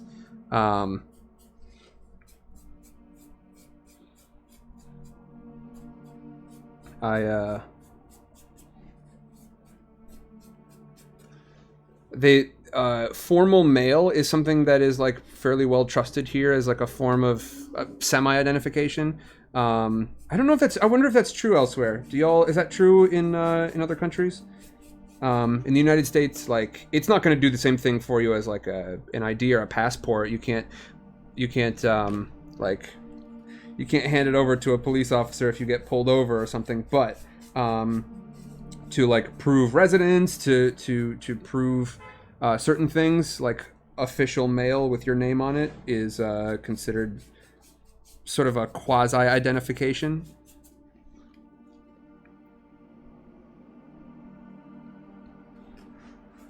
which I think is going to be tough for people because housing has gotten pretty whack out here, and the idea of like just having that consistency in your life is something that I think is a little less present. Dolly says, wait a sec, are you talking about the sidecar mailbag? No, sorry. I should be clear. This is the P.O. box. The P.O. box is like the thing I'm having trouble with. Sidecar mailbag, that email is serving me just fine. I just responded to my 3 outstanding emails last night. The remaining 3 in my inbox. And yeah, that was really exciting. That was a lot of fun. To have those to read through, and I got those messages from Gems' students. Hello, Gems' students. It's your favorite nerd brother. Hello. What else? What else has been going on in here in the crafting world? Let's see. Neens says, I teach at a university, so it's an annual concert that's danced by students. Excellent. Lovely. Okay. Yeah, let's see, university, so I take it these are university level students. Interesting. I wonder what a grad program is like in dance. I guess it's at a university doesn't necessarily mean it's a grad program. It could be a bachelor program, but interesting. And how do you like to sort of formulate those needs? Like, what is your do you sort of let the students kind of decide like individually what they're going to do, or is there sort of some central theming to it? All right, I'm just gonna put a few extra touches on this, and then I think we're good on this outer ring. Not if I just slop paint across there like I'm a Warhol or something. Right, that was the guy. He was one of them, right? He was one of them boys. Okay. And in the future, this might need like an extra little coat there, but I'm not sure. At this point, I'm not too bothered about it. Let's see. Pollock. That is who I mean. That is exactly who I mean. Bitterbard says Warhol was the pop guy who did the Campbell's soup art. You are absolutely correct. Yes, indeed. Okay, so we've got the outer ring on there. Let me give you a better see with all this black on here. It's giving like it really doesn't want to focus in very well, does it? It does not like those shadows. Like, see, we can get good focus off this thing. You can get great detail, but for whatever reason, like, okay, see, if I do it here, you can see the board even better. All right, let me try an angle where you're not going to get like the light coming off of it. There we go. Okay, so as you can see, it's not like a super clean paint job, but that is going to be quite all right. And then, of course, we have got the gray ring right there. Now, next thing we're going to do is I wanted to do for this central section, I want a sort of like cobble pattern. And so I'm going to use a bunch of different colors, and we're just going to start to kind of put those in the center there. Now, this is where, in the videos that I watched originally, everything starts to look so wild. Everything starts to look like, frankly, terrible. Like it is frightening why anyone would go this route with this with this project. Why would anyone ruin their project by using a bunch of really bright colors on their piece? And so I'm going to have to ask you all. You're just gonna have to trust me. So I'm gonna grab out some yellow. I definitely want at least one green in there. I think, let's see, a shamrock. That's gonna work fine for me. I want you all to remember, you're safe with me, okay? This is a safe place, I promise you. This is gonna work all right. Now, one thing that it might be a little tough to see on here is that the dry brushing really sort of pales things. And so this is the original base color, and then up here is what it looks like after the dry brushing. So you can see it really changes it brings out the texture for sure, but it also changes how the color sort of reads. I think I'm gonna go with let's see, this kind of thing for the big outer section here, because I want it to be pretty dark. And then beyond that, I think I am just going to, for the central section, we're going to do some fun colors. Just trust me. Do you trust me? Hey, do you trust me? Neen says, this is so cool, by the way. I love the textures in this. Yeah, that is going to be, I think that is one of the fun parts of this, is creating the texture, because that is what eventually will, make the paint job what it is. Okay, and I got a whole bunch of messages in here. Just a moment. Hold on, some of these are text messages.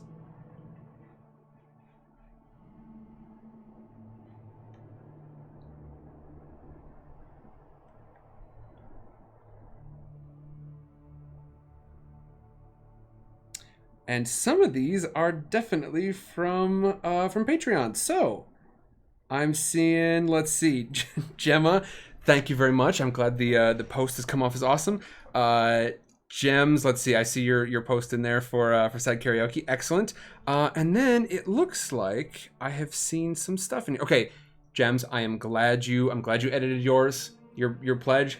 Like I said, I don't mind at all that it went down. Trust me, I'm glad you're sort of getting the stuff that I want you to get. And Luis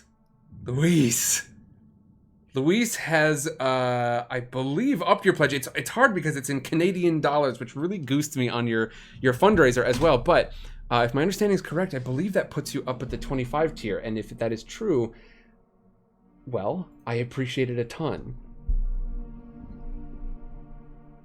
Luis, thank you so very much. I appreciate you, and I hope that you enjoy the stuff that's coming your way.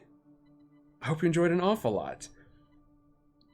Let's see. Let me update this. Make sure it's all copacetic. There we go. Yes, indeed. And Amy Thompson, I see that you have edited yours as well. Thank you a bunch. Hey, y'all, thank you. I appreciate you a ton. Like I said, the actual rates for some of these things are pretty wild. I'm not exactly like making bank on this merch here, but that is quite all right. Y'all are gonna get the Bookfire special. Oh, by the way, I think this artificer probably needs a voice, doesn't he? What do you think this artificer's voice should sound like? Okay, let me get some stuff on here. Let me give you like the lineup of the paints I'm going to be using, and then hopefully the sucker will actually focus up. So here we go. I'm going to use a gray for parts of it, and I don't think I'm going to do a ton of that because I don't want it to be like mitchy-matchy with the outer layer here. I'm going to be doing a burnt orange. I'm going to be doing a green, and I'm going to be doing a yellow. I think most of these are actually going to be in kind of a beige color. But these are going to be some of my highlight colors because so I think I'm going to do the beige one. I think I'm going to start that one in brownie. And that is going to, hello? Okay. I'm still getting used to this webcam as well, so that's going to be all right. But this is, it's more vibrant actually than you can see it on screen. Like there's a little bit more orange in there. But that'll sort of give you an idea of how we're going to be operating here. Just a moment. I gotta throw down one more text message.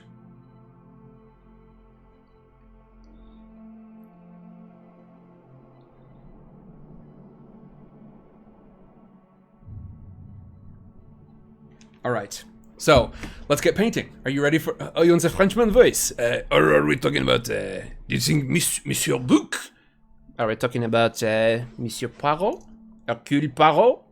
Which one do you think? Those are both Belgian, but I think that they will suffice for something like this. Do you think this is the voice of an artificer?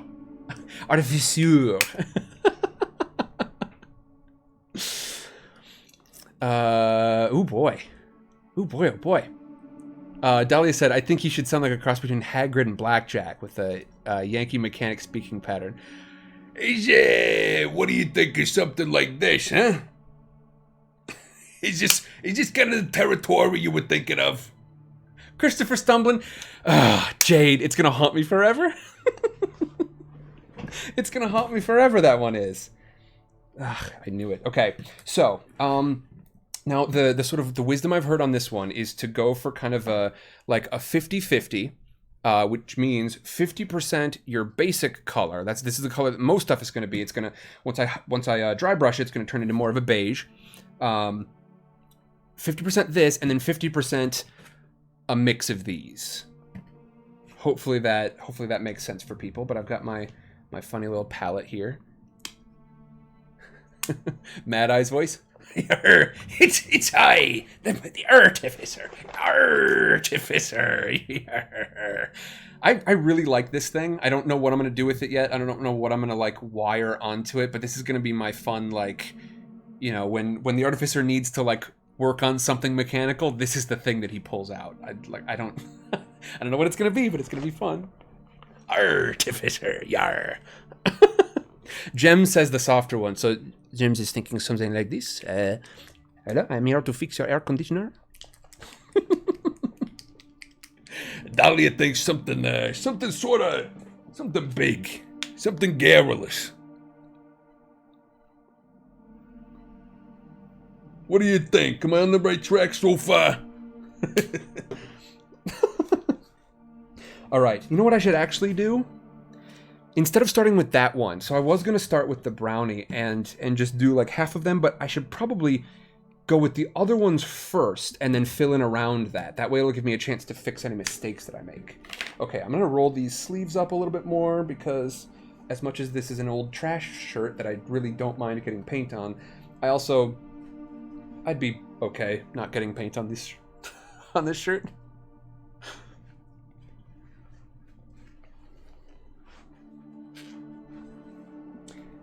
Yeah, Sander, for you folks overseas, it is it's just tough to know that like I don't there's no like optimal streaming time.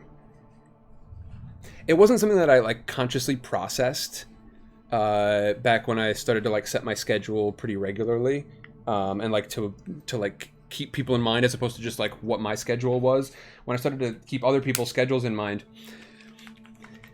I sort of realized it wasn't something that I'd like thought. I thought there was a perfect time I could literally stream for everyone in the world at the same time and it would be fine. But it was just something I hadn't really considered. I hadn't processed it much. So in my head, it was just like, yeah, I'm sure I can figure out some time. And then the moment I started thinking about it, I was like, oh, like no matter what time I pick, it's going to be exclusionary in some way. And that was like, it was not a fun realization, frankly.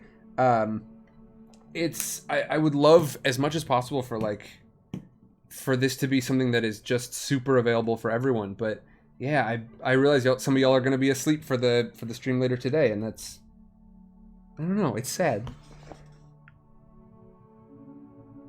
Not because I'm gonna die without you, but you know, I just like, what's the best way to put this? So many people have been so dedicated that when I think about like doing something that I know is going to exclude them, that sucks. Not because it is my aim to be exclusionary, obviously, but it just sucks to like plan something knowing like, hey, this group of people has like given a lot to the channel, and I'm planning this whole thing that they might not be able to be a part of. It sucks. All right, looking at the paint job here, do y'all think I'm crazy yet? What is he doing? Hold on, is that bright yellow? Is that bright, like, work vest yellow he's dropping on there right now? What is he doing? What is he doing? Why would he do it? He's got all that detail. He's putting bright yellow. This is the thought that I always had. And then there's some real freaking magic that happens when we get into the dry brushing phase. Sandra says, but until how late will the side karaoke be? Like, can I wake up for it like I did the last side karaoke stream? I would say we're looking at, yeah, somewhere between 3 and 4 hours. That's the plan. Which means I need to hydrate. I gotta remember to hydrate.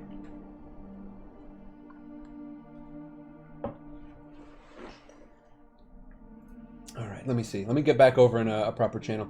I'm over on Discord right now. I'm looking at the creativity channel just for y'all. Anybody who's trying to get at me over on Discord as well.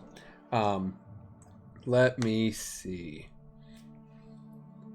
Don't question an artist at work. Yeah, exactly. It's definitely weird to look at. Dahlia says, on break, I've got no idea how to set my size for the merch. Sorry to ask so many questions if you've already answered them. No, I have not. Frankly, I am not sure. I have not messed with that before. I just last night was able to get a couple of the designs finalized, and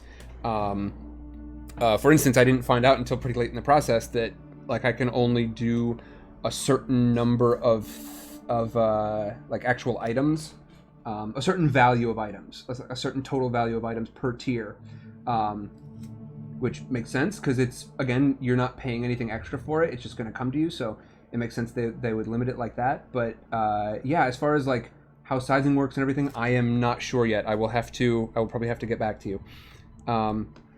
So as some of y'all can probably see, I'm trying to make it random, and what random means is that sometimes there are like little mini patterns in places.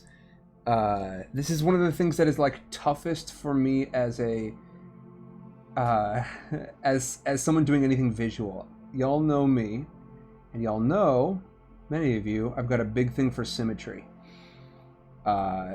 Which means like it's tough enough for me to say like, okay, I'm gonna do something asymmetrical, but to say this, to try and put this together and say, okay, I'm gonna do this in a random pattern, while saying like, okay, here's my random pattern. I wish it wouldn't autofocus. Is there a way that I can just like I'm just gonna like keep my hand here or something so that it will focus in at the proper, like, what is it called? Not exposition. What's the word I'm looking for? It's not resolution. It's the amount of light that it's letting in. Help! I need a photographer. Help! Let's see. Exposure. Thank you, Bitterbard. Yes, the amount of like exposure. I wish I could set it to stop adjusting. Okay. And I think I'm back to wanting this process to be sped up a little bit. So let's jump back in. We need like one close to the middle here, don't we? Okay, and I think I'm going to let that be good for the yellow for right now. I'm going to clean off my brush just a little bit because, frankly, these colors are not going to, like, they're not going to ring true anyway. This is the really cool part about this process, for me at least, is that what we're doing is not so much... we're not so much trying to paint accurately as much as we were trying to texture accurately, and then the paint is just going to sort of follow. It's part of the really cool process about crafting in general. You can see, hopefully, this is going to be, oh, shaky cam is going to be horrible here, but you can see, like, I've put a lot of texture down here. Come on, focus up. There we go. I took this from just a very flat foam texture to this very you can see like all the crags in here and everything, like a little bit of red paint there. Sorry if that looked a little gory for a second. I've got these, you know, these bricks and these cracks laid in, and that is what's actually doing most of the painting work for me. I'm not doing this as a true, like, as a classical visual artist would. I'm doing this much more as a, I don't know, it's its own thing, frankly. Like, I was gonna try to compare it to something else, but it really is its own fairly unique type of art. It's not often that I've seen people who are doing something like this and trying to make shapes that will accept paint in a certain specific way. And that's exactly what the process of crafting is. I'm guessing, like, there are definitely going to be some like sculptors, probably, especially miniature sculptors, who might sculpt things for, like, I don't know, Disney maybe, or like Pixar. Have y'all ever seen those clay sculptures that they make before they create the 3D versions, the 3D like computerized versions? A lot of times there will be sort of a clay mock-up of different characters, just like a physical mock-up, and I'm sure those folks, at least have some consideration of what they're doing. People who make like figurines are definitely going to be considering the ways that the ways that their shapes will impact the way that paint goes on. But this process is almost like the process of building is almost 100%. You are trying to paint before the brush ever hits the piece, which is a lot of fun. It takes some planning, it takes some technique for sure, but it's exciting stuff. Like it's I won't call it thrilling necessarily, but it is a lot of fun to have this fairly unique sort of outlet for creativity. And with that in mind, like I get to be super practical because I also get to use this and I get to like show this off. I have a hard time like creating stuff to just like sit on shelves. I don't think I would be nearly as interested in this if it weren't for the fact that this is all going to be hitting the table for y'all to like actually not just look, not just see, but to enjoy in a very involved way. And Dahlia, I see you've reminded me of a story here. Hold on a sec.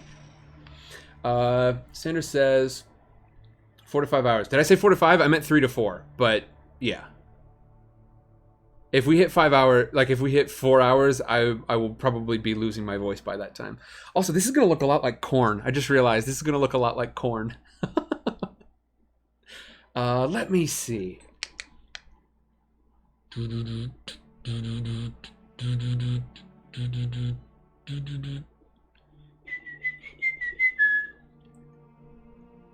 Yeah, Neens, I'm glad you're here, for sure.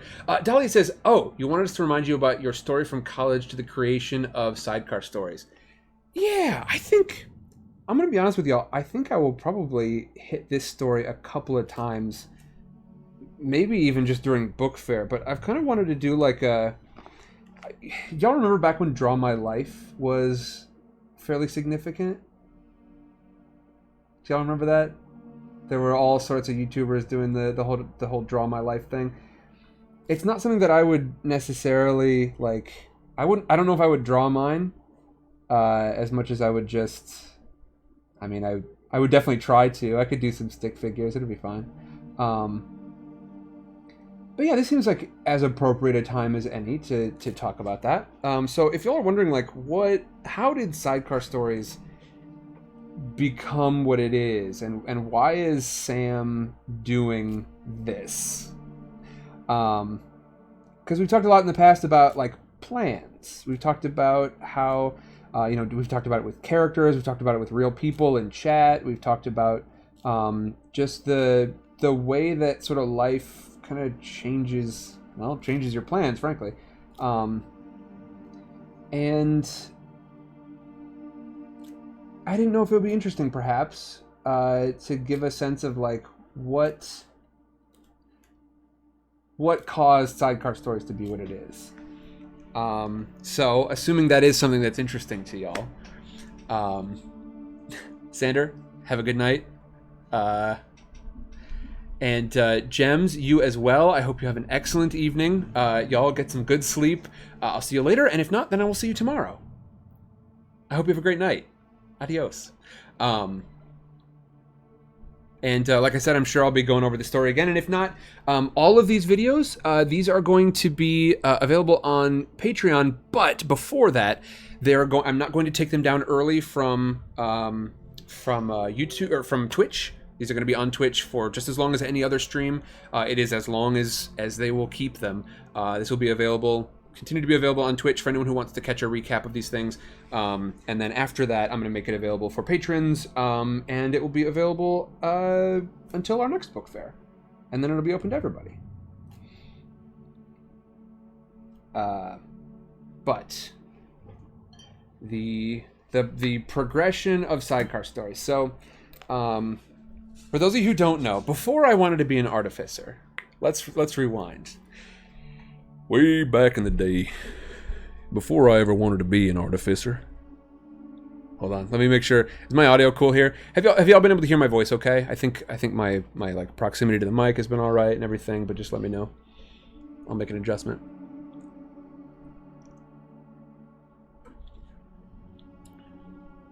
It really hates this lighting, doesn't it? Like, see that right there? Let me just like, I gotta. If I let too much light on it, it hates me apparently. Okay, there we go. You can see. Hold on.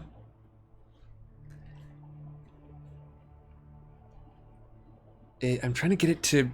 Oh, there for a second. All right, something like that. On the very outer edges, you can see a much truer sort of picture than what I'm seeing on the camera there. So in general, this is what it looks like to me. This is much closer to what it looks like to me. And then it becomes a freak show. Okay. Hopefully once I get more color on this whole thing, we'll be able to, it'll be more normal. Okay. So if we go way back, I originally wanted to be a spy. I think I might have mentioned this on stream at some point. I really wanted to be a spy. That was the first thing that I like really fervently wanted to be. I think it was some combination of the Thanksgiving Bondathons plus Spy Kids. I would always ask for spy-related stuff for Christmas. I would get little, I think they were called like Wild Planet was a company, if I remember correctly, that made some interesting sort of spy-ish toys. None of them worked very well, but it was a lot of fun. After that, I went through a couple of other phases, but I saw a picture of a spy being hung for treason, and I sort of realized like, oh, this isn't just like run around cool gadgets, spy on people, get secret info, run, do a car very fast. There were, consequences, and through that exploration, I sort of realized it's like, oh, these consequences are because like there's a lot at stake here. This is real stuff going on. This was in middle school, toward the beginning of middle school, and like it was literally seeing that picture. I went from wanting desperately to be a spy. I was going to join the CIA, etc. And immediately. Like over the course of one day, essentially, I decided, okay, I'm definitely not going to be a spy. After that, I spent a lot of time in middle school, like really pursuing a much more traditional, traditional path, I guess you would say. I'd always tested pretty well. I've always been good at standardized tests. For whatever reason, that's kind of my skill set, and that meant that I got placed into a lot of like pretty academic classes, and I did well with those. Certainly at first I did well with those. I was homeschooled through elementary school, and when I went to middle school, my parents and I both agreed that, like, yeah, it was probably time to... I wasn't stoked about it, but I kind of knew it was the right call at the time. Time to head to public school. I'm really glad that I did. I think, honestly, that transition was good in a lot of ways. It didn't necessarily feel like it at the time, but it was. And I think that's probably another story. By the way, all of this stuff, I think, is probably going to be covered at some point during, like, during one of the Shelf Confidence episodes. Like, I've already got this on the docket precisely for a Shelf Confidence episode. The homeschooling is going to be one episode, and this sort of college story will be as well, but I don't mind sharing it here in addition to an episode. But I'm gonna kind of I'll move through some sections of this a little bit more quickly. I wanted to be a microbiologist through all of middle school and most of high school. But high school, I started to sort of... I met some people, and they were people who were just incredible for me. They were great to me, and they were great for me. And, not all, like, perfect necessarily. Certainly, but there were people who accepted me in spite of the fact that I really had this strong idea for whatever reason. Well, I mean, I know the reasons, but like going into into middle school, I had sort of had this impression that like I was going to be the homeschool kid, and so a lot of times I was kind of the homeschool kid, and a lot of that was because I behaved like the homeschool kid, like not doing strange stuff, but sort of behaving like I had some sort of internal knowledge that I was going to be on the outside of things for a while, because that was kind of my expectation. And I kind of allowed that to fulfill itself. I'm not saying that's sort of the fault of all people who get in that situation, but for me, I was plenty social. I was plenty, I wasn't strange. I didn't have any of the, like, I know sometimes there is like a stigma that goes along with homeschooling, but I didn't really carry that with me. The thing that I did carry was my own sense of like, I'm going to have to spend some years being on the outside of things because I've seen it in movies. Right? Dahlia's saying, nice, my welding and carpentry teacher worked on Spy Kids 3. Is that real? Doing what? Like set building, I assume? That's pretty cool. Let's see, Spy Kids 3, I was super into 1. I watched 1 like all the time, I believe. But the second one I watched a little less, and then the third one I think I saw once or twice, but they didn't come out on quite the same release schedule, I guess, as as like Harry Potter, where they were super, super regular. At least this is how I remember it. I could be totally off about this. I think with the sort of spaces in between, I kind of lost track of the Spy Kids averse, the Spy Kid averse. But that was me. And then in high school, like I said, I met some fantastic people who kind of brought me out of the old shell, and I went from being very academic and very academically focused. I wasn't just somebody who did well on tests, although I did. And the reason I bring this up is simply because I considered it a huge part of my identity, and that's kind of the other half of what I mean by academic. Like, this wasn't just how I was, but it was who I considered myself to be. We talked about these prime aspects before, and although my mind has shifted over the time, like I consider myself a Ravenclaw because at the time I would have asked, and then if that didn't work, I probably would have begged to be in Ravenclaw. Big part of my identity, and that was it was all right, it was okay, but it turns out I was much more social than I sort of realized. I had thought for a while, and maybe I was right for a time, but I'd always thought that I was an introvert. And either I was wrong, or I just discovered a very different way. Because by the end of high school, by the time I went from... it started to change in sophomore year. In high school, I sort of got that new start. Part of that was the result of a very, very bad thing happening to my family, that involved a friend of mine that turned out to like really, really. I mean, he was my best friend at the time, and he betrayed my whole family. That was, see, we're getting into that dark stuff here, but I'm not going to talk about that a ton right now. All this to say, the friends that I had in elementary school, the sort of neighborhood friends that I had, the friends that I made during middle school, that whole thing changed because I went to a middle school that, like, I don't know if y'all have this where you're at, but just the way that the districts worked, like, I was in a zone that went to one middle school, and then instead of following everyone else to the same high school that they would be going to, I went to the other high school. But essentially, high school was kind of like super fresh start. So we had, let's see, freshman year, just kind of like not sure what to do with myself. Sophomore year, making some friends, sort of realizing some stuff about myself in terms of like, hey, I'm pretty social. I like people. This is kind of nice.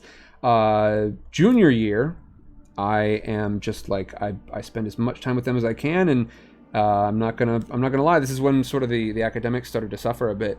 And then senior year, I was just like all out trying to be as social as possible. I don't know if I was making up for lost time, or just that I just, really enjoyed it, and I just had a group of friends that was good. But yeah, I just spent a ton of time being super, super social.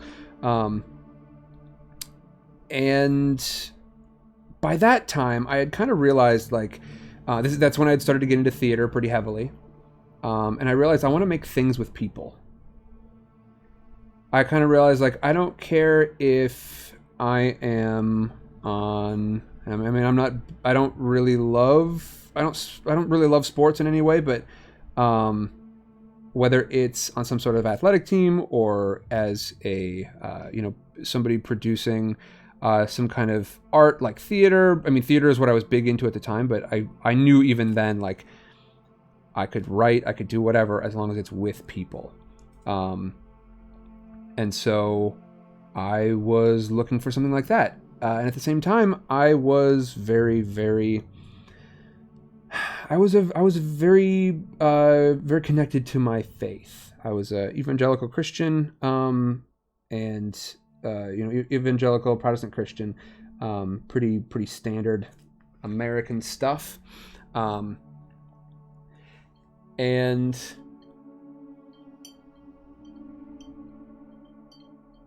I was having questions, but at the same time, I was also feeling sort of closer and closer to the people that were involved. So very close to people at my church, very close to people, especially in kind of the youth program.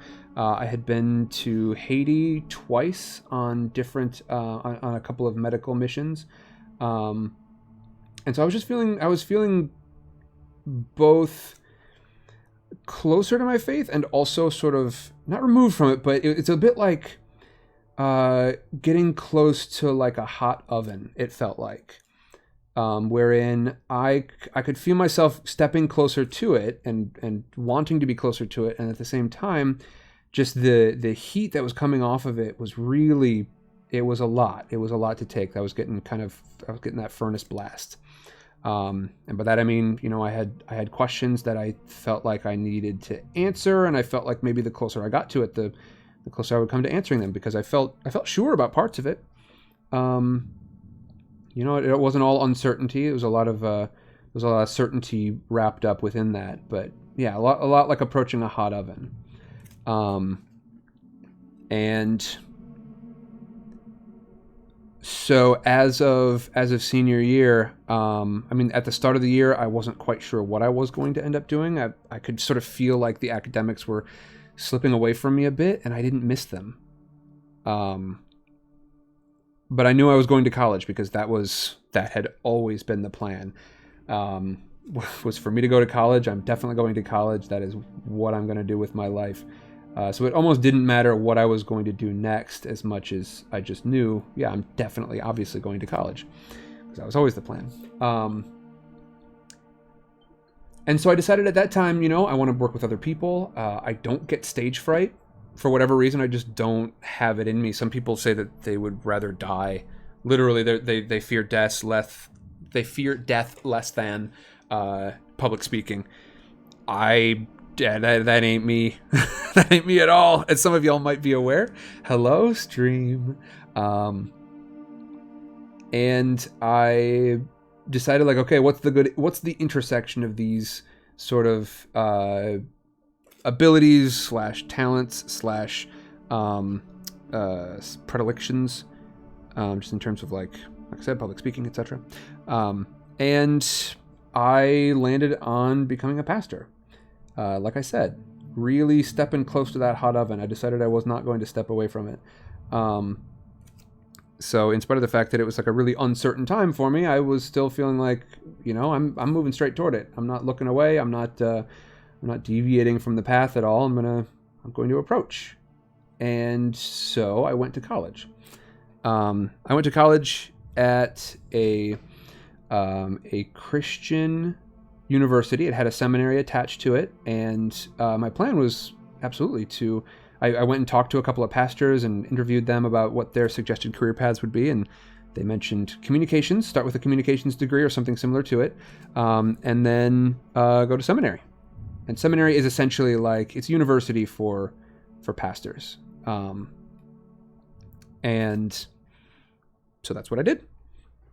I went off to college.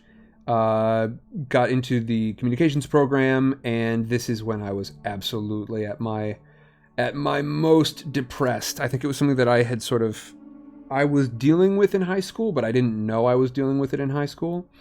I didn't sort of realize, like, well, depression's sneaky. I think a lot of mental illness is. And as such, it was just hanging out in there. It was just chilling. I had no idea it was there, but I was diagnosed in my first, I went to the fall semester, and then during that sort of Christmas break-ish, right in that territory, I was diagnosed with depression, and it was pretty severe at the time.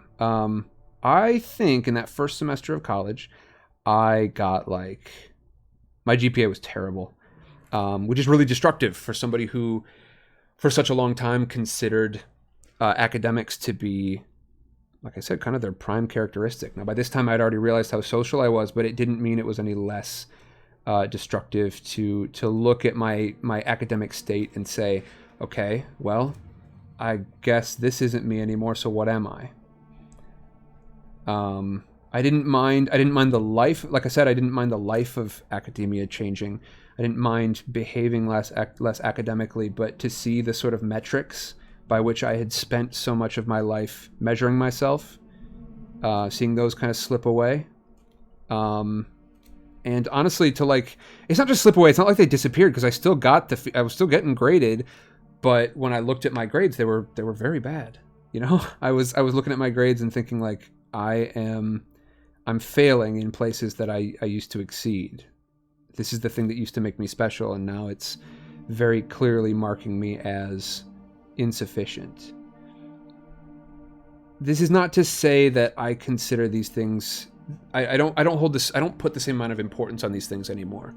And so this is not me saying that people who are not academic are in any way failing. What it is to say is, these are the ways that I had, for a decade at that point, the ways that I had measured myself. And it's easier, it's much more difficult to measure yourself differently than it is to use the same system of measurement you've always used. And so there I am. I'm in college, barely. I'm trying to be in college. And I was going to do some red on this one too, wasn't I? I'm trying to be in college, and the college ain't going so collegey. It's not good. I'm not doing good. I'm doing bad in college. And after that very first semester, I got mono. I got mono very first semester, and I got it so bad in conjunction with this thing that I've only ever had one, other than getting my wisdom teeth out, I've only ever had one bit of surgery that I had to be put under for, and it was this thing that popped up in the back of my throat, essentially, and that in conjunction with mono, I had to come home. I genuinely think I gave it a good shot. I looked back oftentimes, because I was hella depressed. I looked back on that moment. I was like, for years, I didn't know if I gave it a fair shot. I didn't know if, because you think very, very, very poorly of yourself when you're depressed. I would look back on that and think, did I even give that a fair shot, or did I just come home because I was weak? And that is not the case. I gave it a good shot. As a matter of fact, I am proud of how long I held on, because the mono was one thing, but there were a lot of really late nights there. I'll give you all the sad version, and I'll give you all the funny version. Sad version is, there were nights when I would stay up until 4 a.m. and just walk around on the football field and try to get anything figured out. There were tearful nights, those. But I held out for quite a while. I tried. I went to the classes that I could. Mental illness is no joke, gang. So after coming home, with, like I said, it was mono that actually made me come home. Otherwise, I think I probably just would have struggled through the rest of the semester. I was at home. I was recovering from this, and they said essentially like people who miss this much of the semester and then try to come back, they typically do not. This was the spring semester of that year. I completed fall semester and got my terrible grades back, and then got this mono a little way into the spring semester. And like they said of spring semester, people who try to come back this late in the semester with as much as you've missed, it is going to really hurt you academically. So I made the sort of tactical decision not to go back then. During that time, I had a breakup because I was dating someone at college at the time, and that was super destructive. I was still in the midst of like getting a lot figured out mental health wise, and this is when stuff was the worst. This is when stuff was the worst. It was 2015. 2013. And it was the deepest struggle I've gone through. I had really enjoyed like theater when I was in school, but I had stopped it when I was going to college, and I was trying to sort of like get myself onto a track, something that was sustainable. But yeah, 2013 was really rough. I ended up in the hospital. I went to a psych ward for a few days because I checked myself in. I knew that there was one specific. It was very shortly after the breakup, and that was part of it. But overall, it was just like a very profound sense of like a lot of the ways that I've, like the only ways that I know how to measure my own success are telling me that I have failed. But yeah, at the end of it, I decided there was a specific weekend where I sort of realized I wasn't safe, and so I asked my parents, and we checked me into a psych ward for a few days, kind of over a long weekend essentially. And that is where I met a doctor who finally was able to get me on some medication that like actually started to help.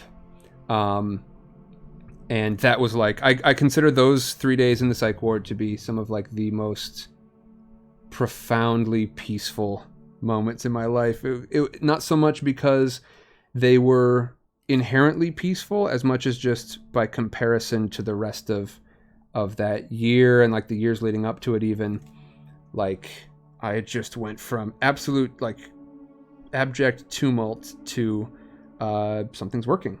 And so yeah, it was like calm after the storm kind of thing, looking out at the rain in the streets as the storm's starting to go away.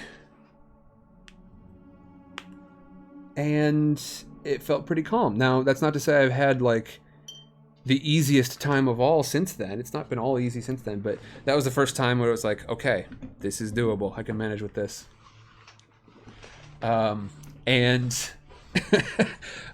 So with all that in mind, that is where I'm at after college.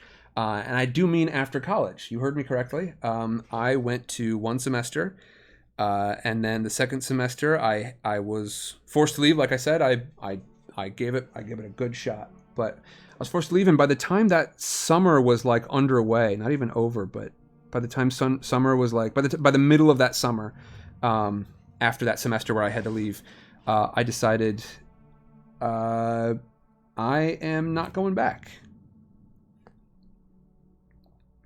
And just a quick detour into some other stuff, I guess here. I think I've completed my like roughly 50% here. As you can see, it looks like an absolute corn cob. But this is going to be, I think for the rest of these, I'm going to do this brownie color. It's a pretty rich, like if you could think of like a rich tan, either that or a nice sort of gentle brown, but still with some good what is it called? Contrast in it? Is that right? Contrast? No, saturation. Still with some decent color saturation. And I'm going to do this on all the rest of these cobblestones. And then we're probably going to have to let this dry, and that's where we're going to hopefully, if we've got time for it, do some building. But let me just get this. I'm just going to get this up on the rest of these as I continue this story. So that's me at the end of college. My college career ended with mononucleosis and a bit of depression. I mean, at that point, like, I didn't know what to do, and I was improving over the course of that year. I would say the process of between like being diagnosed with depression and actually starting to improve was an almost 2-year process. So it took a while, but it definitely happened for me, and I would encourage anyone who is concerned about their mental health, like, I cannot tell you, even though it was a process after being diagnosed, I can't tell you how good it is to know there's a reason. So if you're wondering why you can't think straight anymore, or why when you do think straight, it all seems to be doom and gloom, or you're just perpetually stressed, there are resources out there that are available. And it is better to know. It's better to know for sure. But that was the end of college for me. I didn't know that at the time. My plan was to kind of go back once I had some things figured out, and I am not now opposed to going back. But at the time, that was definitely the end of things. So looking at my options, I was back in my hometown. I was back sort of thinking about what I'm going to do next. I was working at a restaurant as a busser and then as a server, and I jumped back into theater because that was like the last big thing that had made me really very happy, and it was the last time I had kind of felt talented.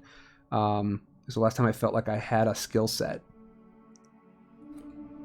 The local community theater was a ton of fun.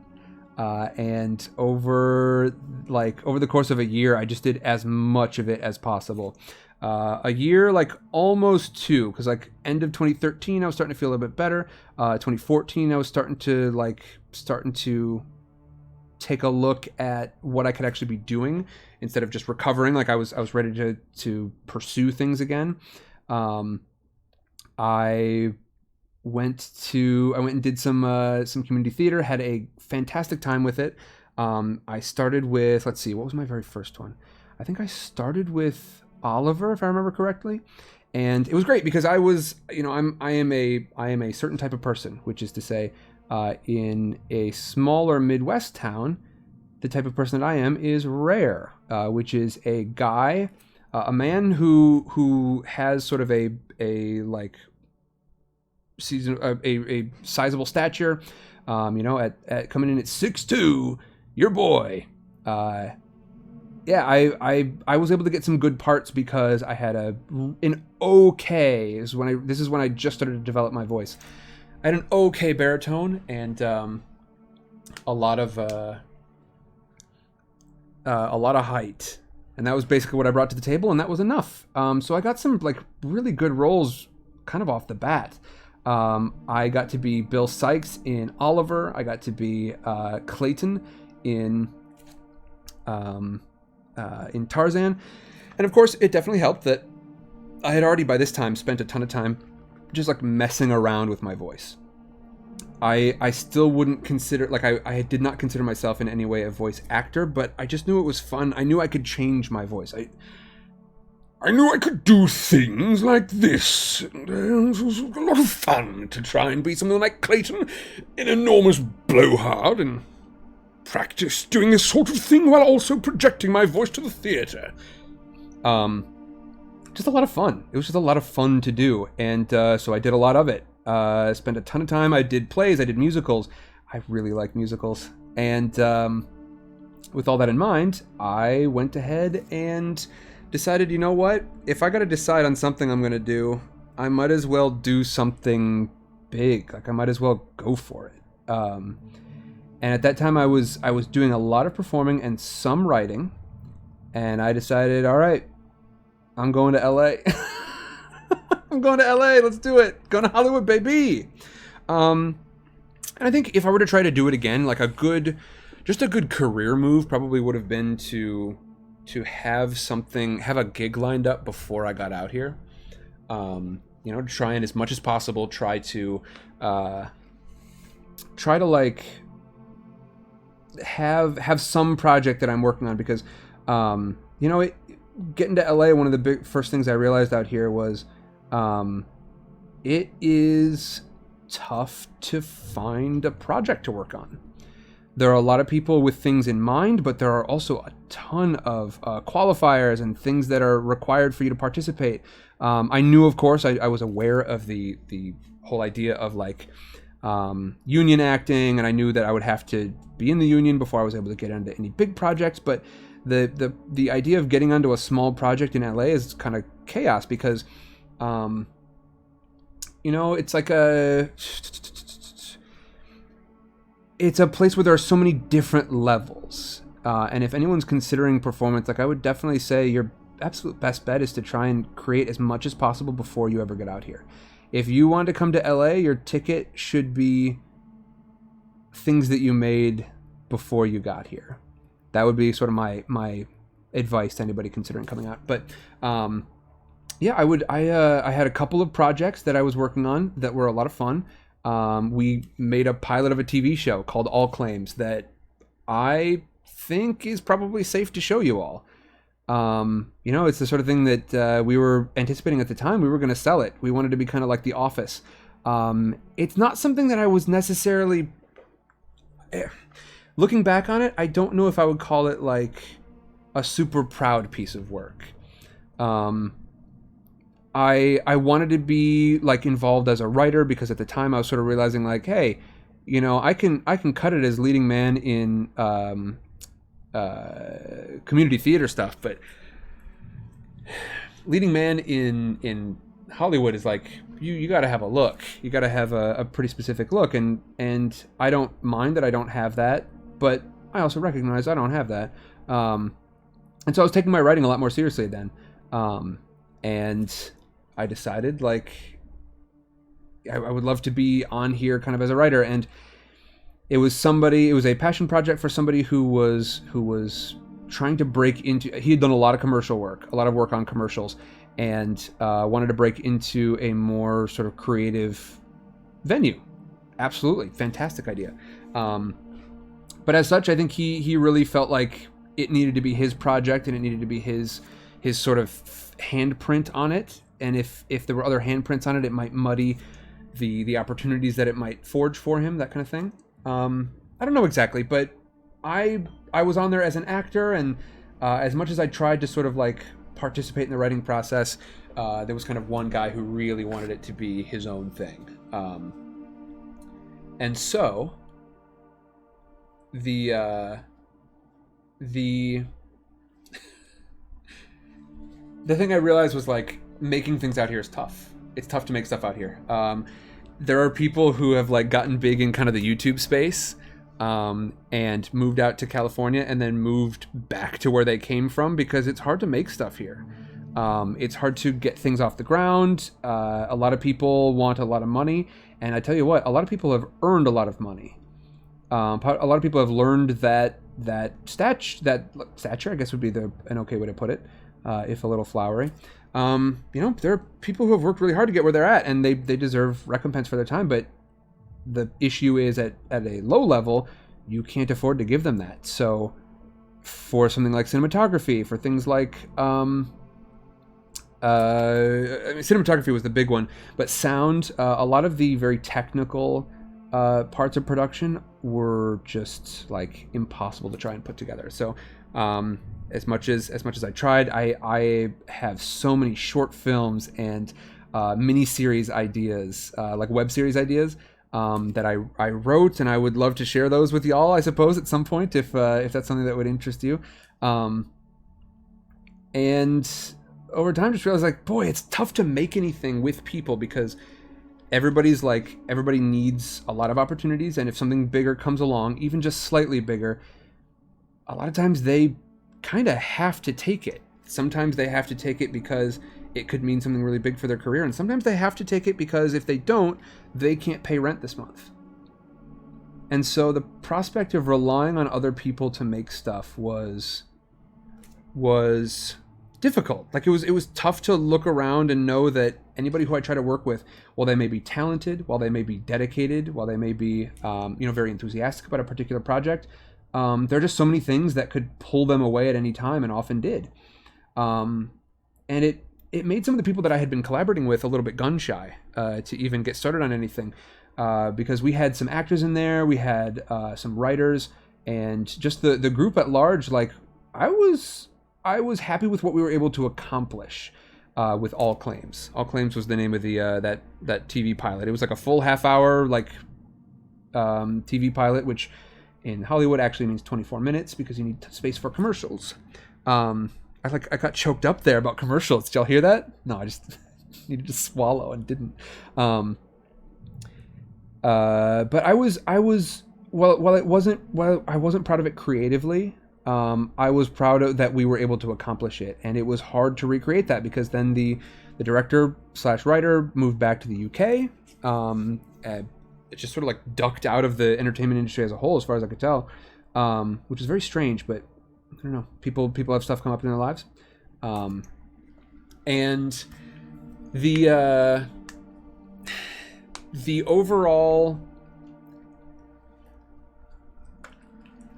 lesson I learned was, if I'm gonna really start from zero, which is precisely where I was starting from, I don't have any connections, what have you. If I'm gonna start from zero, I need to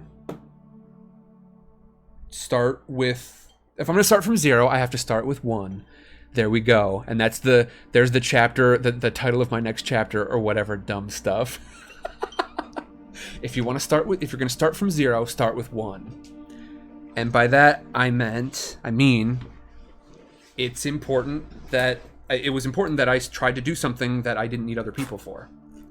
I realized at that point, like, I need to create something that doesn't require additional people to do it, to make it happen. And so I was like, okay, what can I do there? I had been messing around more with my voice and had a couple of, let's see, what the heck was it? You know what it was? It was being long distance with Cass. We were long distance for 1.5 years when I moved out here, because she was still going to college back in our hometown, and I had always planned to come out here, and then we met as I had already planned to come out here. She actually kind of helped me because she had family out here, and I stayed with them / her while I was out here, and that is when our sort of relationship started. But for 1.5 years after we were formally dating, we were long distance, and during that time, I hate just sort of like marinating on the phone. I don't mind talking on the phone, but just like sitting on the phone is something that I have a hard time with. It stresses me out a little bit, and I don't know if that's the extrovert in me or what, but I think there are plenty of people who are not wrong to say, like, yeah, there's no problem, I can just sort of hang out on the phone even after there's nothing else to say anymore. But long distance, talking every day on the phone, eventually you run out of stuff to say, run out of stuff to talk about, and that's where I was at. And so it was giving me anxiety, so I was like, what the heck, I will read out loud. And so I did. Read the Harry Potter series, and I was quite a bit of the way through that. Let's see, where was I? I think we were deep into book 5. Then we took a bit of a hiatus because we actually started to live together after that. But over the course of that 1.5 years, and then about the year in between when she moved back out here and when we were sort of living together alone, as opposed to like with her family, we lived with her family for a little while. I realized, like, if I'm going to do something solo, and I'm having so much fun with this reading thing, and, I've seen lots of people who do this streaming thing online, and it just seems like fun, and it would be performance for me. It would be a great way to practice voice acting, and boy, ever has it been. It would be a great way for me to sort of like get my face on something, which is like, it's really tough to do out here. Like I said, it's tough to actually make something from the ground up. It's tough to start from zero. So start with one. And so it didn't require any additional people in order to actually do the performance parts of it. So I figured, like, what the heck, I will do some streaming. It kind of started as like a way for me to keep in contact with my little sisters who were still back at home. Just something, because like I said, I don't I do not like to just like sit on the phone. I can't stand it. And from there, I just streamed. I streamed for 3 years before things were like taking off like they are now. You know, it was a lot of learning. It was a lot of just quiet nights. I spent I think at the end of year 1, I think I had like 12 subscribers. And I'm not even talking about people who would show up to the live shows. I'm talking just 12 people who were sort of aware of what I was doing. And even then, like, some of those might have been bots, who knows. At the end of year 2, I was looking at about 100, I think. And I mean, on YouTube, that's still functionally kind of nothing. I still didn't have like people showing up in any major way to live streams, which made the discussion part very tough. But of course, in those first couple of years, like I said, it was just a way to keep connected with my siblings. I had used Harry Potter to stay connected with people I cared about once before, and by golly, I would do it again. And then after that, that's when I started to get into like a good idea of what this could be. And in those 2 years between when I started doing it and at the end of that second year with those 100 subscribers, kind of realized I'm like, okay, people are kind of connecting with this. In that time, I had tried to sort of cobble together once again that group that had worked on All Claims, that TV pilot. I tried to put it back together, but without that person who sort of had the vision for the original idea, everyone was sort of like, people were polite about it. We didn't have any like real domineering jerks, but everyone was a little anxious to have their own idea front and center, and like have their own, when the proposition was, hey, what's our next project? The answer would often be like, I'm super excited about my project, and I guess I can get into yours. And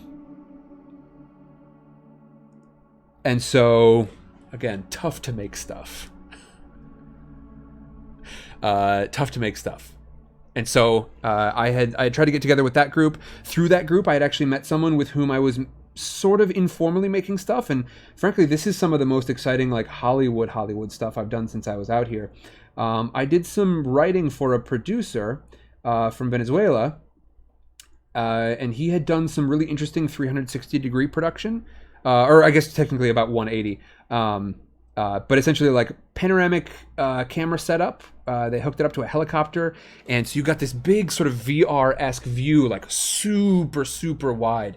And it was amazing. It was a unique experience that he had that I don't know if there's a lot of that around here yet. And he wanted to get into virtual reality.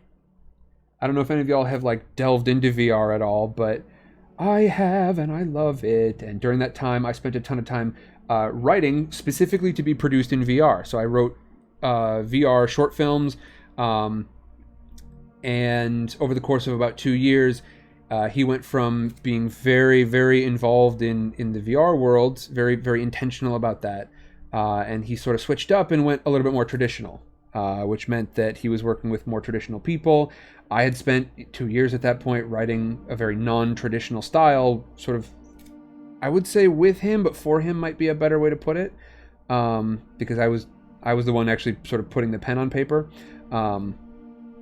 and so he sort of, I think he outgrew me would be a good way to put it. If you consider that direction to be growth, which is certainly a fair way to put it, then I think he outgrew me, which is all right. It happens. I am not bothered about that as much as I was before. I still think the genius move for him would have been to use that experience that he had and make some VR stuff, because he had a really unique production experience that nobody else could touch. There were probably 50 people in the whole world who had experience doing what he did. But he went more traditional, and that's all right. Traditional, you know what traditional does is it makes sure that you are paid. And paid doesn't just mean like, cozy. It means A, fed, but B, much greater potential to create more projects. So I understand. I'm not bitter about this in any way. But all this to say, you know, I was looking at the stuff, the quote unquote industry stuff I had going on here. I was like, you know what? I need something that I can do solo. And so Sidecar Stories is actually one of 3 ideas.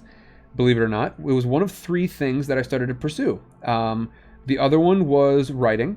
I continued to write, and the other was some tabletop RPG stuff and this was all under a different name. And I just sort of started to do those 3 things with the recognition that, and it was all under the umbrella of Blunderbuss XP,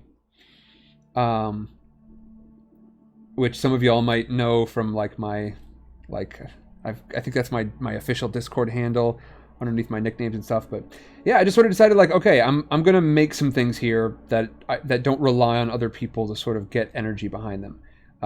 They don't require other people to actually do the thing. And of the 3 of them, this Sidecar Stories is definitely the thing that has gotten the most sort of heat, the most recognition. And boy, as much as I would love to tell y'all, like, I am somebody who is above you know, being swayed by whatever, I can absolutely tell y'all with some confidence, external validation works for me, I guess would be the best way to put it.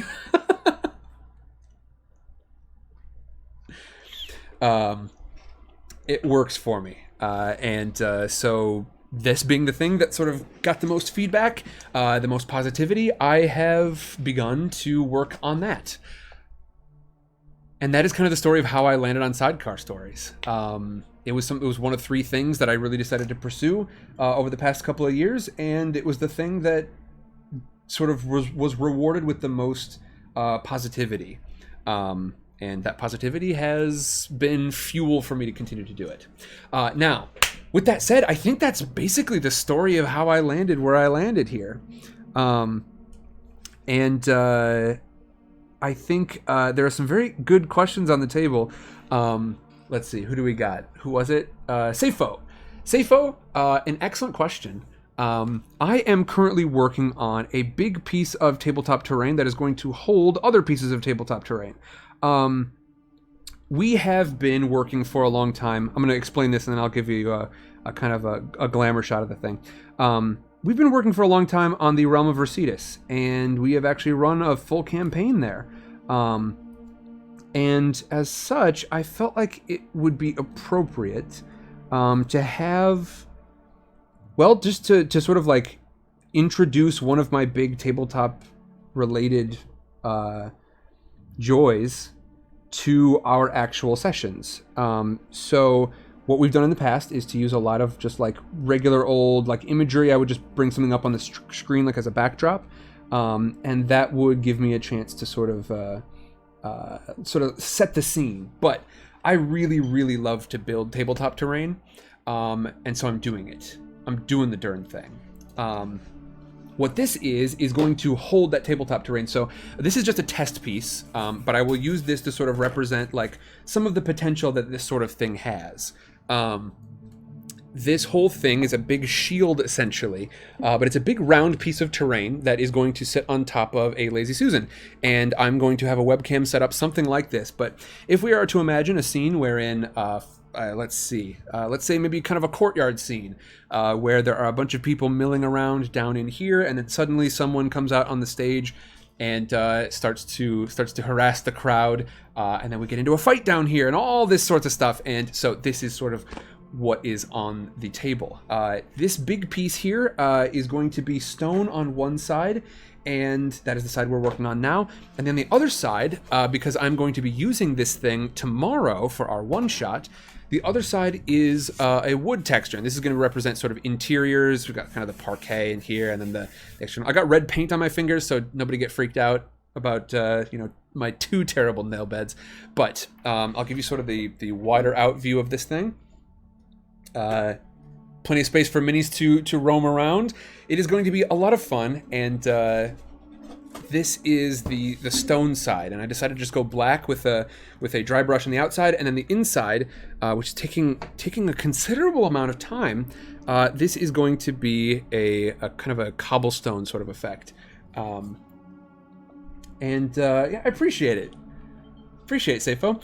Neens says, "What a journey! What a magnificent thing that it's led to sidecar stories."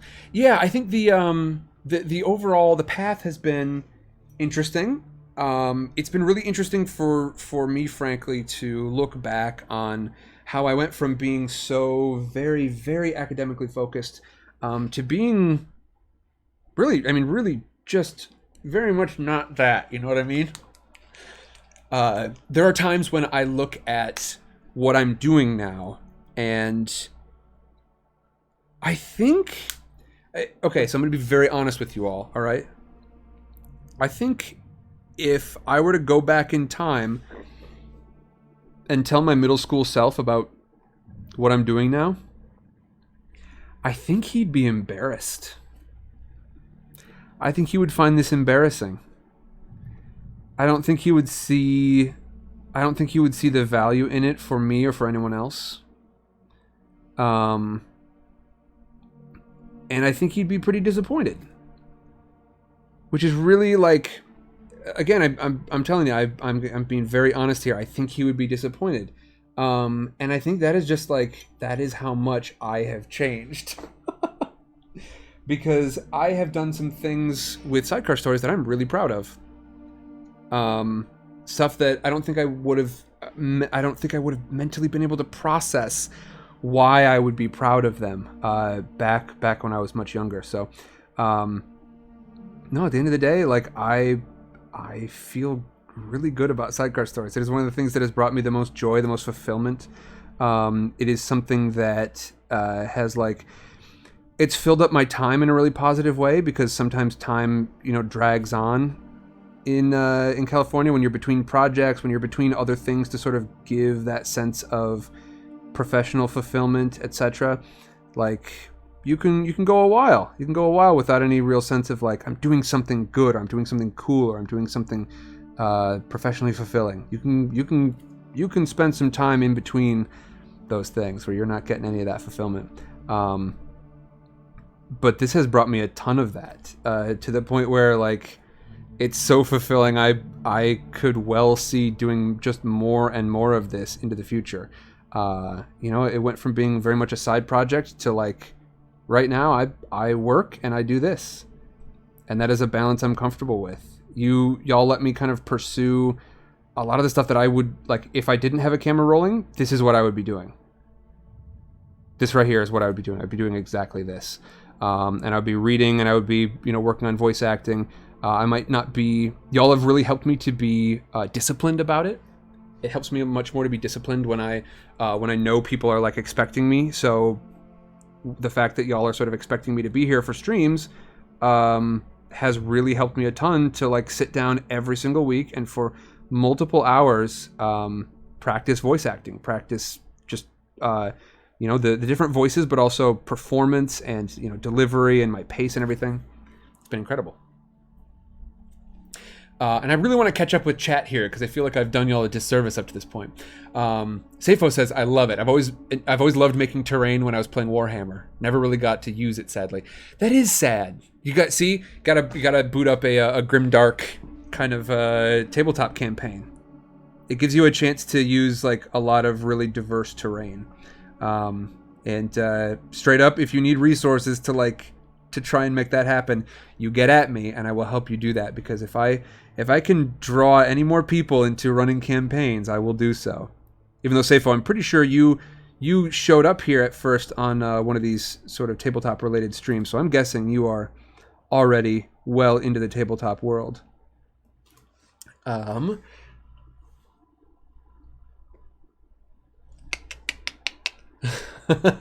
Sandra says he might be disappointed, but how dare the younger you be disappointed about that? Yeah, the I don't know. I don't think I would have seen any value in any of it at that age. I think I had a very, very strong impression of like what I valued in a person. And I cannot tell y'all how much that has changed over time. They were very worldly.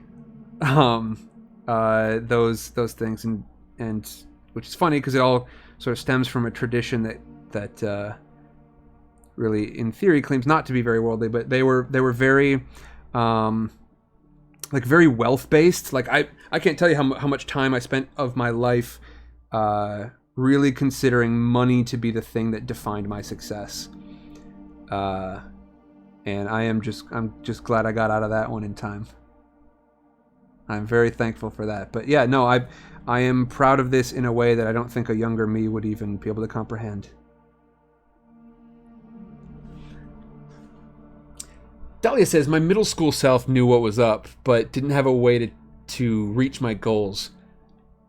Past me would be incredibly proud to see me now. I'm really glad to hear that. Yeah, people who, and that's the thing. I think there are two versions of me in the past, and one is the one that sort of like they're the sort of split versions that you can often get when you've got a sort of there's a battle between an ideology that you are being taught and like really seriously taught.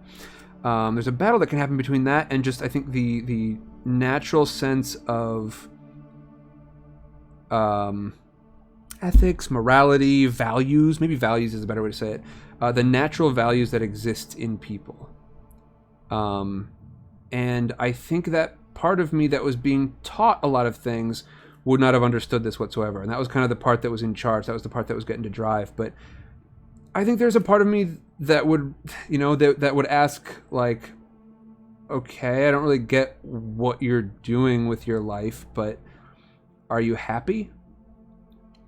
And I think there would have been a part of me that recognized at some level that if I had found that, then I will have succeeded in spite of whatever my money situation is, or whatever my, like, if I'm the boss of wherever I work. That was another big one. I never wanted to have a boss.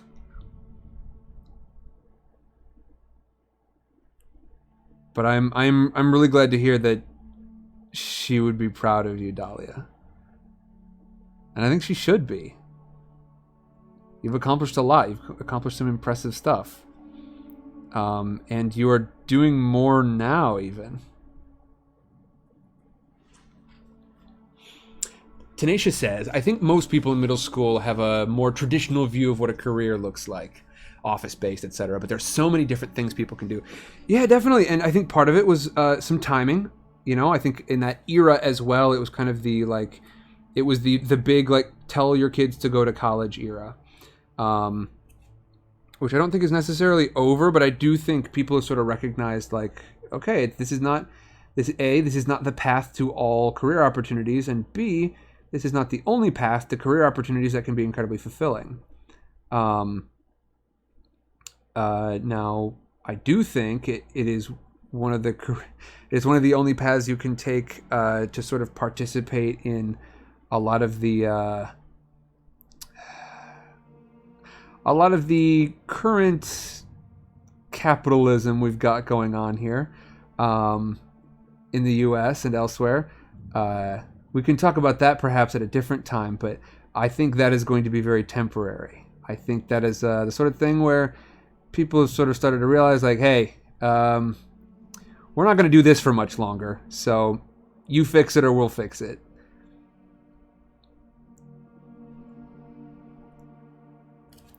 So I think we're living in a short window wherein college is like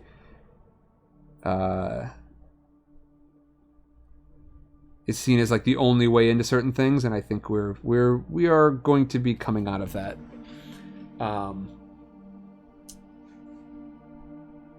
Let's see. Dahlia says, "What would you consider Sidecar Story's birthday?" The last Sunday in January, because that was. I can double check, but I believe it's the last Sunday in January was the very first time I ever streamed.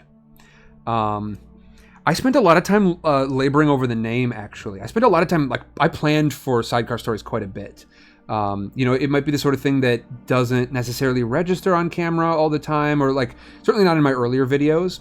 But when we talk about like sidecar stories and like what it is and where it came from, there's a lot of like fairly random stuff that led up to me wanting to do it. But when I realized I wanted to start streaming, it wasn't the sort of thing where I just like turned on my camera one day and did the darn thing.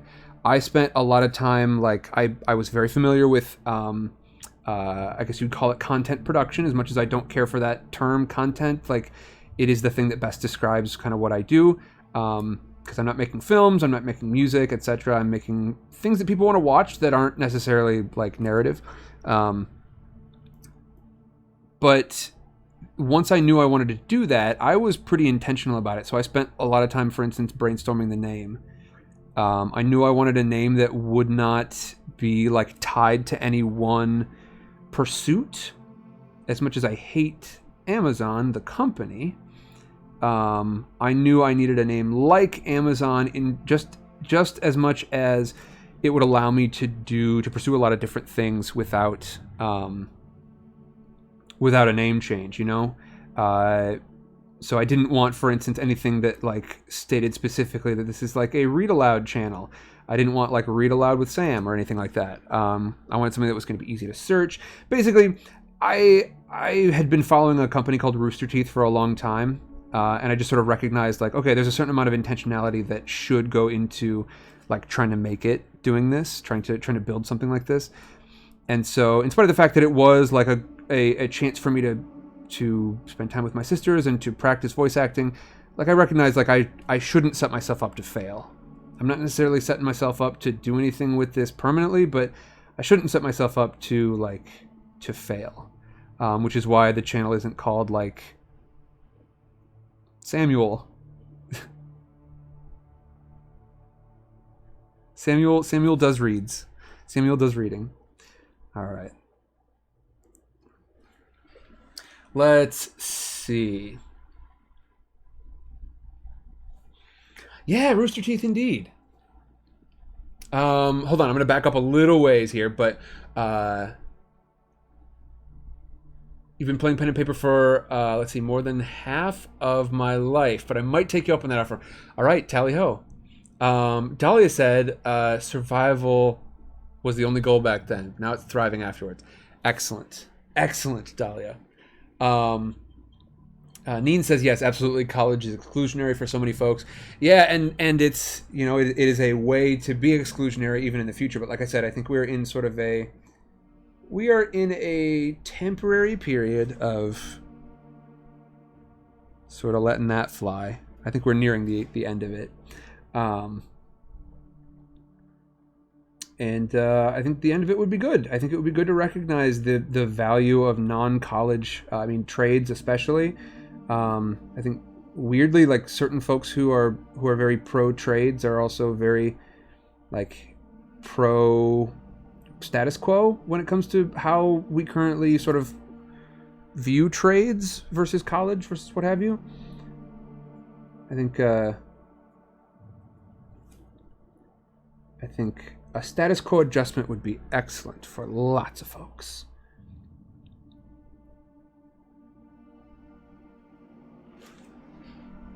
Let me see.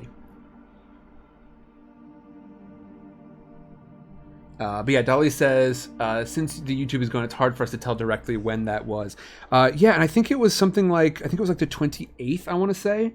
And I can do a quick double check, because I think I've got it, I think I had the Instagram created already, so I think Instagram might be your best bet as far as figuring out precisely what the date was, because I think it was the last Sunday in January of 2018, I want to say.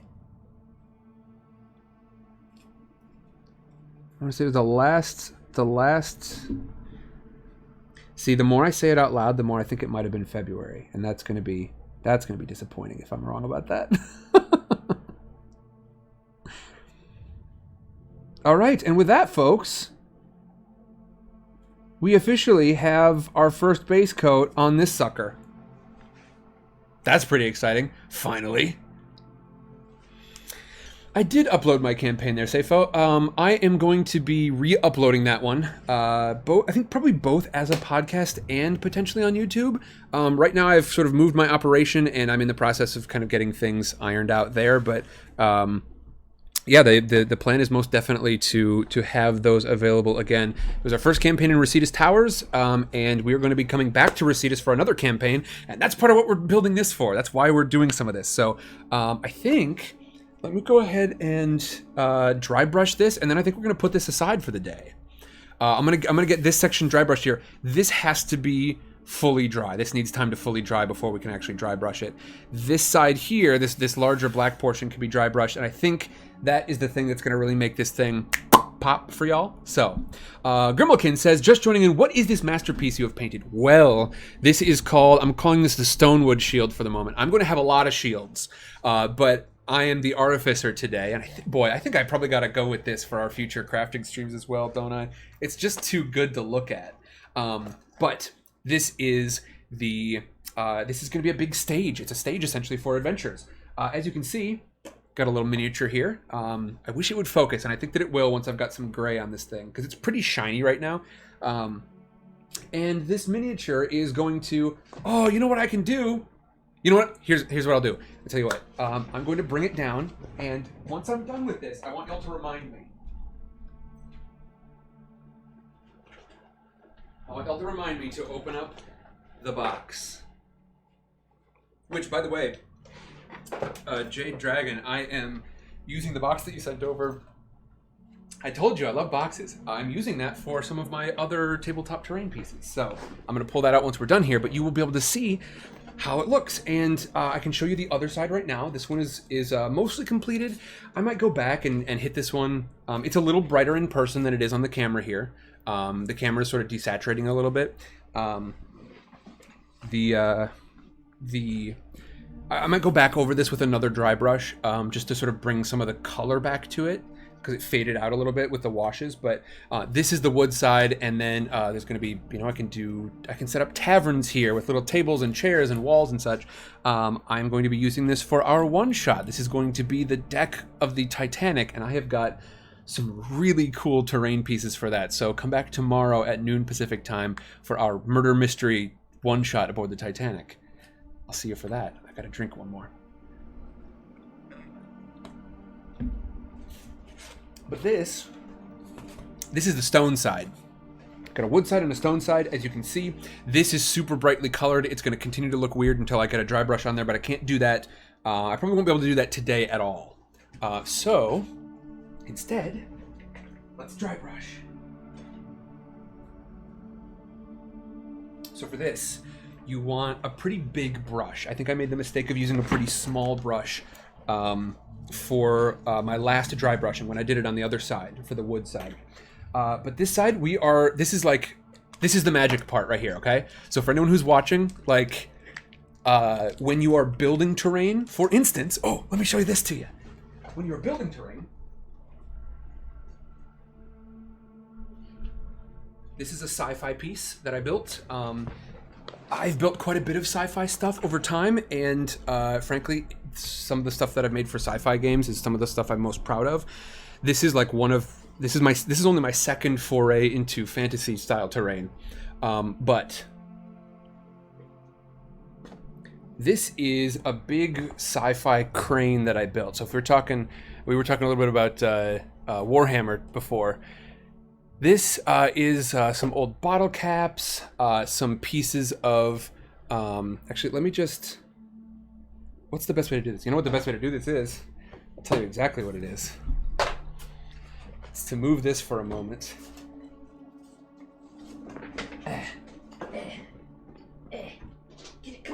There we go.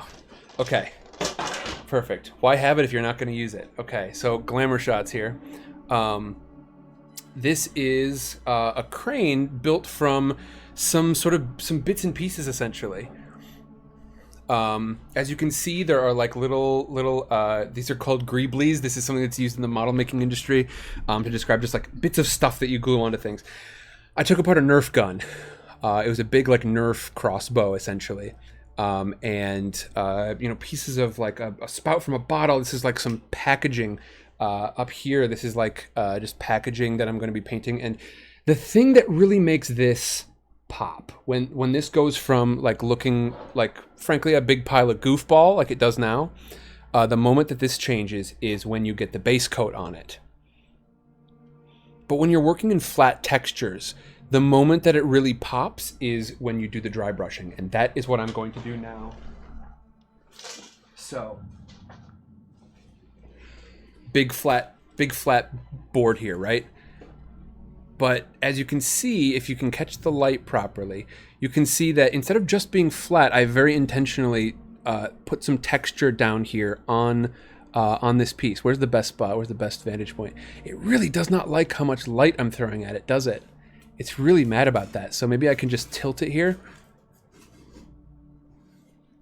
It's so reflective. Hopefully you can see. There we go. Okay, toward the top middle there. Top middle, top left. You can see I used a roll of tin foil, just a ball of tin foil, and really textured this thing up to give it kind of a stone texture. And boy, okay, in the miniature cam, in the face cam here, just look at this.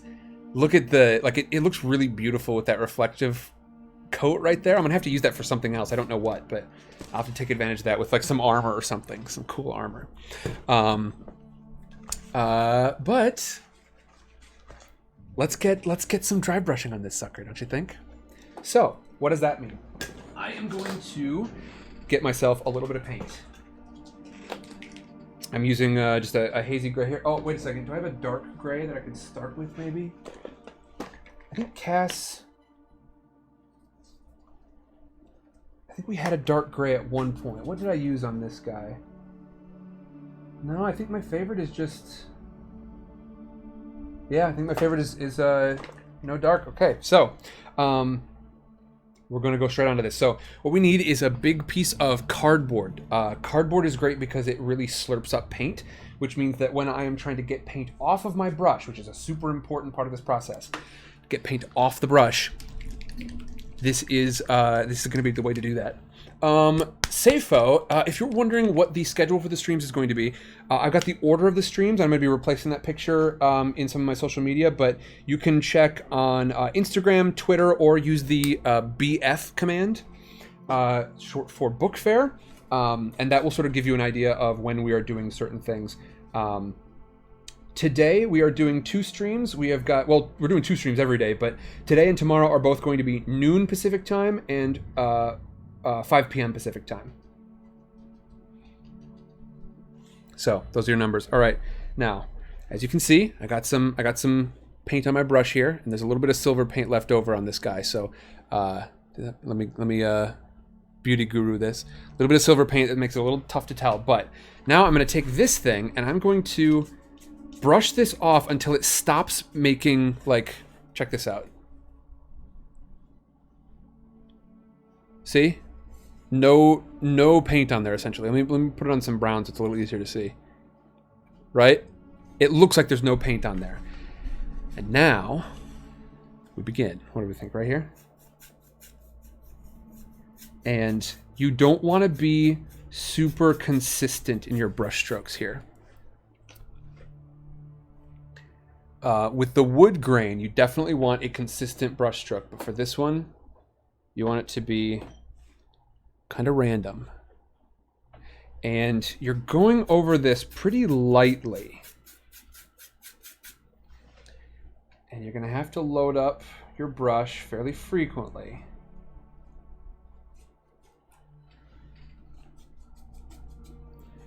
And the aim is to, oh, see? You see that, let's see, what did we get? Big old streak right about here. Big old streak. Not ideal. It's okay. We're gonna make that invisible, but it means I didn't unload my brush enough. I didn't dry it off enough. But what we're doing is we are trying to skim over all that detail. And by skimming over the detail, that means that all of the lowest places there, when we textured it with our aluminum ball, like, right, the tinfoil ball, all that texture that we gave it means that only the stuff at the highest levels is going to get hit by this brush. And it's the sort of thing where, like, if you're just doing this for the first time, get your paint so unloaded that you have to give it like 8 brush strokes before you even see that there's color going onto the thing. And right now you can start to see like I've got this sort of like patch in there that's starting to look like something. Did not unload quite enough there. And I'm hoping this will translate on camera, but I'm not necessarily sure that it will. You know, we're going to have to find out over time whether or not this is the sort of thing that will translate okay onto the camera.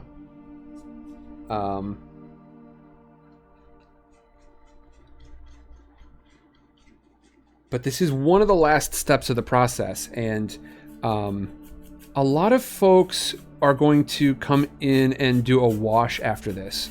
Right now we're trying to pick out the highest details, and in the future we're going to come back and try to pick out the lowest details. You know, right now we're using a super dry brush, and that is so that the paint stays as much as possible up on the very top details. And I guess, you know, for this one, I can probably go on a little heavier, can't I? Because this isn't so much supposed to be a super light dry brush. I'm going to come back in with a white later and do that. So I just realized I can probably be a little heavier with this and go for more of an overbrush. Not a dry brush, but an overbrush. Still a similar concept. You don't want too much paint loaded on here because you're still trying to pick out the highest levels. But the idea is you're going for like somewhere between, for a dry brush, you want like, you only want to get maybe 10% coverage, and that means like 10% of your piece is covered, and it's just gonna be the highest 10%. With an overbrush, we're talking more like maybe 50 to 80. And I think that will start to sort of give an idea here of why we did all of the texturing that we did. Now, does this work on camera? And the answer is not really. Shucks. Okay, well, let's talk about that. Maybe there's a way to like fix that up a little bit. Maybe if I can just squish this boy down a little bit more, get a better perspective. It doesn't seem to want to focus on this. Seems like the big issue.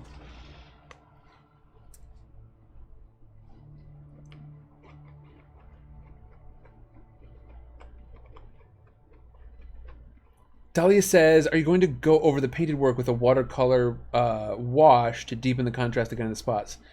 Life pro tip, use clean paper towels to dab the painted areas you don't want to be darkened immediately afterward while the wash sinks into the textures. Yeah, so that was one of the big things that I goofed up.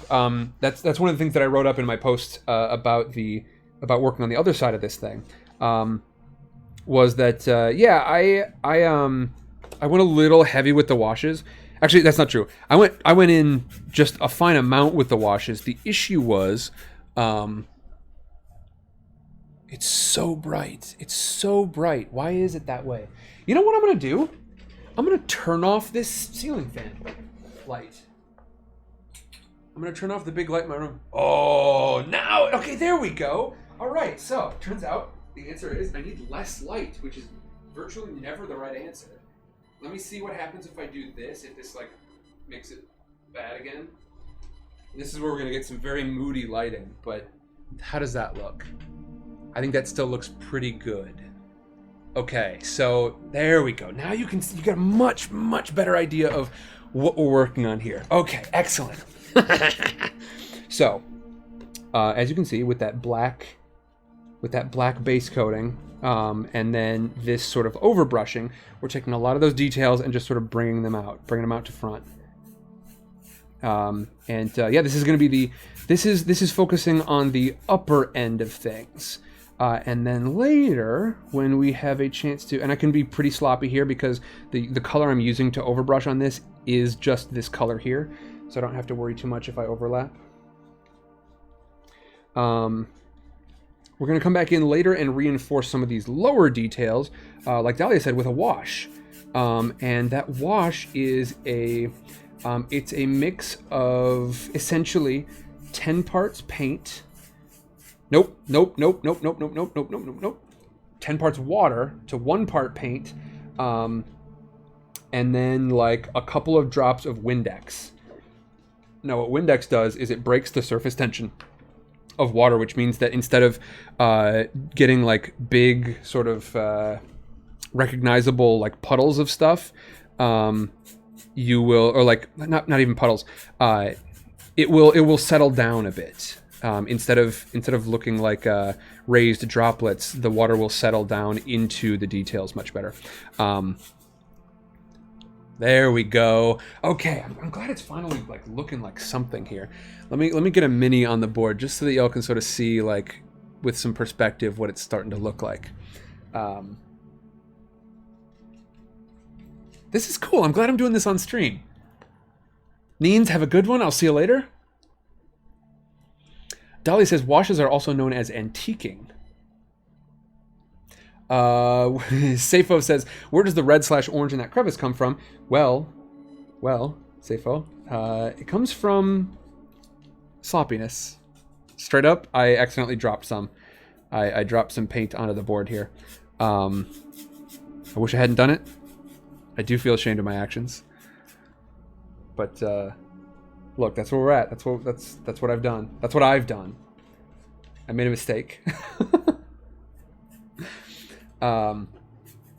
Yeah, the process of antiquing, some call it weathering as well. I think I've never heard it called antiquing in this particular venue of tabletop crafting, but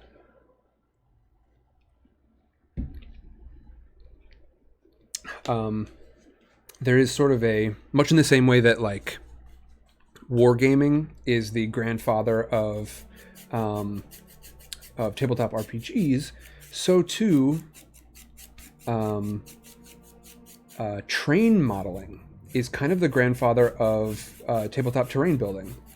A lot of the sort of resources and techniques that you might see, frankly, me using, were originally designed by or developed by people who do who make model trains, and the scenery for that.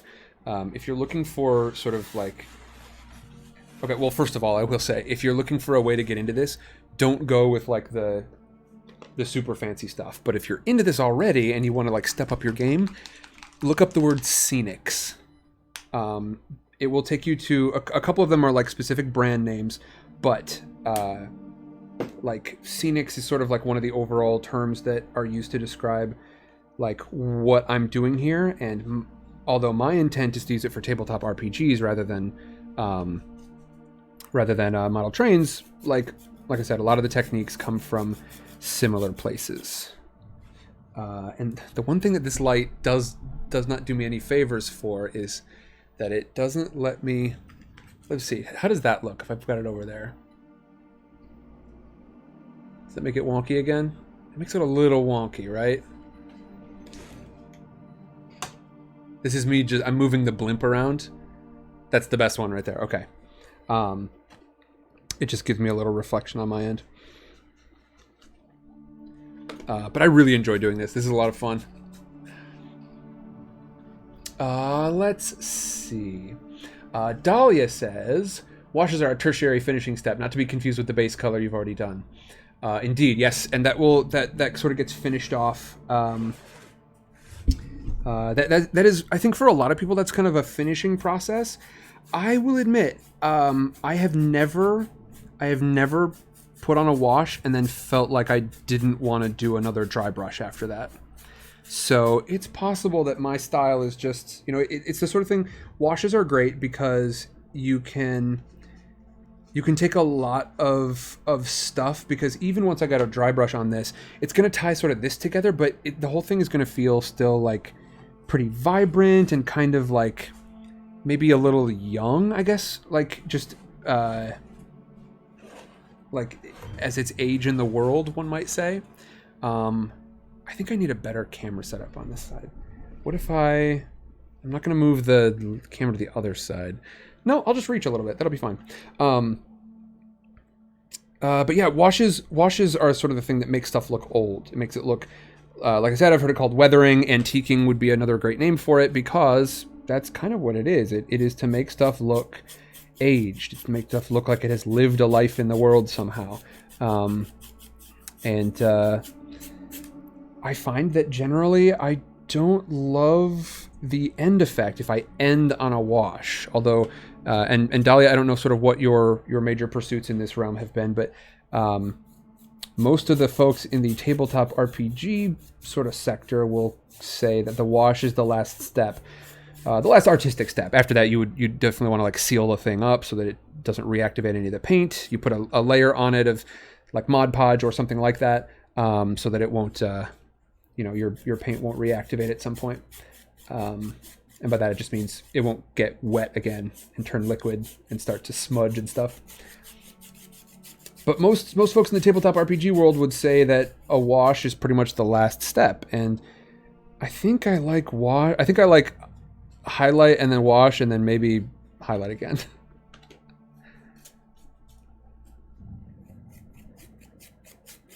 But I will admit, I am not I would say I'm at the high end of novice when it comes to tabletop crafting. I'm not a total noob.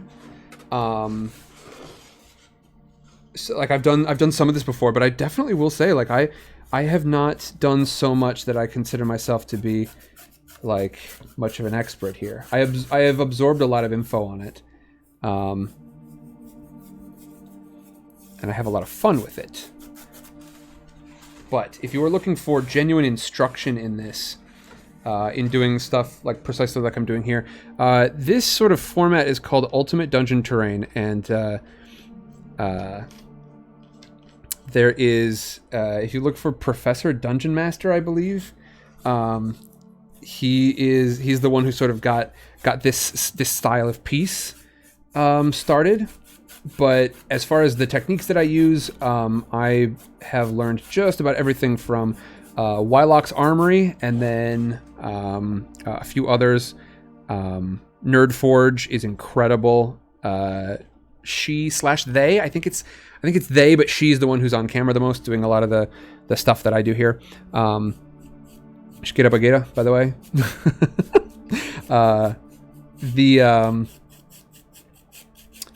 The techniques that I use, yeah, pretty much from Wylock's Armory or Nerdforge or Miscast. I also enjoy quite a bit. And then I found one recently called Studson Studios. And as much as that sounds like a big sort of hefty, like real red-blooded kind of person, he's actually just a very humorous sort of model maker. And he has done a bunch of stuff from the Studio Ghibli world.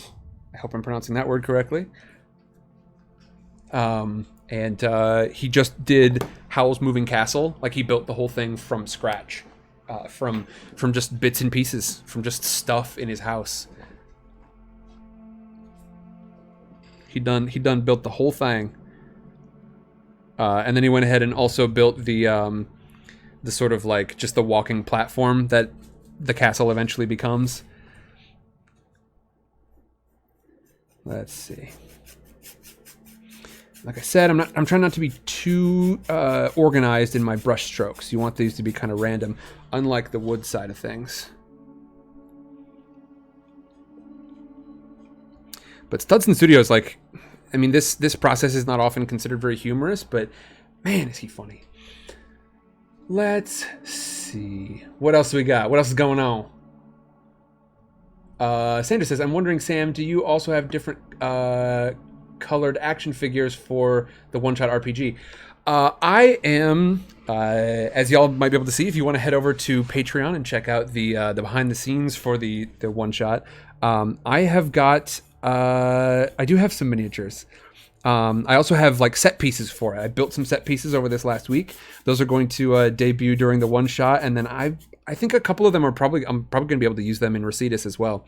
As a matter of fact, gems, I might have sort of part of your, and you might decide that it's not part of your aesthetic, in which case I'll use it for something else, but I might have something that could work for the, could double up as something for the alchemy studio, the alchemy lab. At least part of it. So keep an eye out for that. But yes, and then as far as like miniatures of people, yeah, Sandra, I have got, I purchased a bunch of Clue miniatures. I purchased a set of 10, and then I realized that, oops, I also accidentally purchased a second set of 10, so I've got 20 clue miniatures, and those are going to be sort of populating our ship. Those are going to be kind of fun, because I can use those for anything from, like, kind of modern day to, like, 1920s-ish. They won't be perfect, but they will be good. All right. Let's see. I think we're in good shape here. Now we're in good shape on the painting process. I will say it's possible that our building process might have to be kind of a quick one. Because I do know I need to, like, I must give myself enough time to eat. Otherwise, this week will not be a week of fun streaming. It will be a week of a meltdown. It'll just be me slowly going mad. So I definitely need to make sure that I am eating properly. And so I'm gonna give myself a hard out at 4 o'clock here. That way I can give myself an hour, get some good food in me, and then go ahead and be refreshed for our side karaoke stream tonight. Because I always want to be refreshed for side karaoke. Anybody who is wondering how you might put in a song suggestion for that, well, I can tell you we're going to be doing it like in the past. We have got song suggestions can be done in chat, but if you are a patron, you're going to have the opportunity to bump your song up in the queue. And you can do that by going over to Patreon. Go ahead and use the side karaoke or just sing command. Oop. I did definitely just put it in Discord. That doesn't do anything. Sing. Boop. There we go.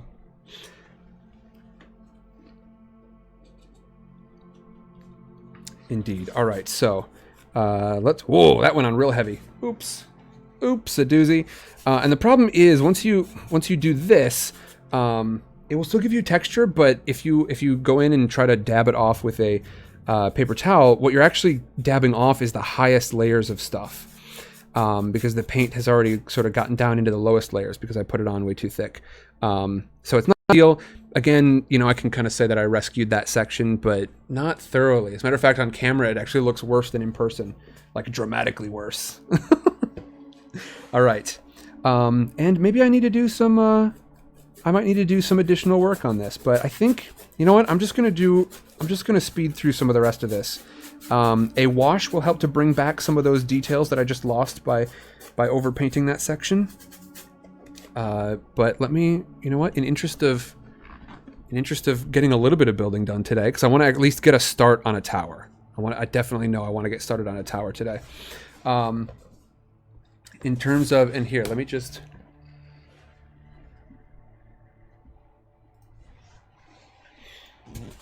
This way you'll at least see the macro of what I'm looking at. Oh man, it looks so bad there. Look how bad it looks from that perspective.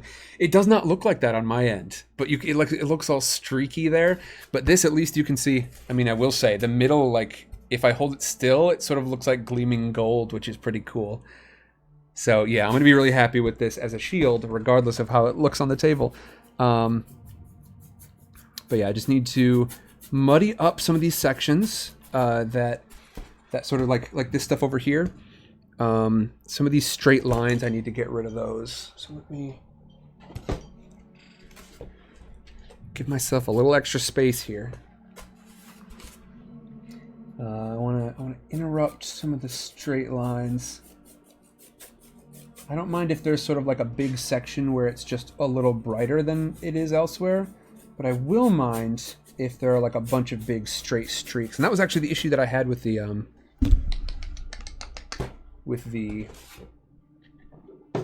wood side, was that I had these big straight streaks because I used a really narrow brush. And so when you're doing dry brushing, you want to kind of go against the texture. So when you're doing washes, you want to go with the grain of the wood, right? So I can see the wood grain goes up and down here from this perspective, and when you're doing a wash, you want to go with, but when you're doing a dry brush, you want to go against, so that you really pick out those high details. And I had a lot of spots that just sort of showed up way too much. So let's see, how's that look from this perspective? Oh, we've still got something like right, where is it? I have to find it on the camera, because like I said, it does not look like that here. What is that, right here? Okay, so I can muddy that up. So it doesn't look like quite such a straight line. And then I think Boy, this is going to be like a magic trick. I'm going to take this big piece of junk that we're all looking at now and adjust. Let's see, where's that? Yeah, this side's a little light. Because really, it does not look great from that perspective, does it? I can get in there. And I think we are basically finished with this coat. So, this is, like I said, this is kind of an overbrushing. I could have gone a little heavier on this, I think. Because then I'm going to go back in... I may indeed go a little heavier on this in the future, but for right now, I think we can call this a pretty good approximation of where I wanted to land with this. So, here you go. As you can see, it looks a little wonky. Let's get back to our macro view so I can actually show you some bigger shots of this. But you can see there, this I think represents the detail a little bit better. And I've like, I crossed my legs and I'm trapped now. Okay, so we've got this. This is what we got now. And not only that, although I will say, yeah, from this perspective, it still looks pretty wonky. And I can't have it look, I mean, I intend for this to spend a lot of time on camera, so I can't have this looking wonky much, can I? All right, that's okay. I can definitely work on this at another time, but let me just give you all a quick little bit of a sneak preview as to what this will be able to do for us.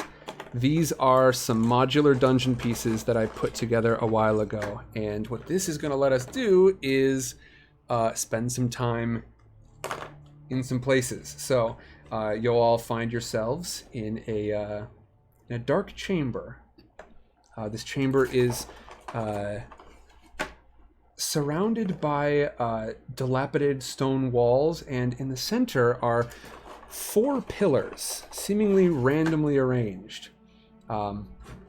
And these pillars are, over the course of this particular adventure, going to suddenly transform and become big stone golems. These are going to be big sort of like spirits of the towers that turn into beasts, and you're going to have to fight them in this tiny little room. Or maybe you've got, you know, we can use these to kind of abstract out a much larger space. Maybe you are in an enormous square room, and you are trying to put together the pieces of this puzzle that you need to do before it will let you use the ladder to get up another floor. So, as you can see, lots of potential here, and I hope that you have enjoyed the painting portion of this stream. All right, now we need to get a start on some painting stuff, or some building stuff, because I definitely want to get that done before we're done today. Dahlia says, if you ever have any art-related questions, even tangentially related, I'm a good source of info, or at least I can get you pointed in the right direction. Yeah, y'all, definitely check out what Dahlia's got. I myself try to stay sort of like, I don't know, I have some things I want to try. But overall, what's going on here? I have some things I want to try, but overall, like, I think I've got a, I don't know, I've got a pretty good idea of what I want to accomplish with a lot of these things. All right, let us say goodbye to the shield for now. I'm gonna put away this terrain, and I just realized, like, just with the rush that I'm in with these, I think a big part of the end of every one of these streams is gonna be Sam cleaning up stuff afterward in preparation for the next one coming up. Okay, let's see. I'm gonna put this one away.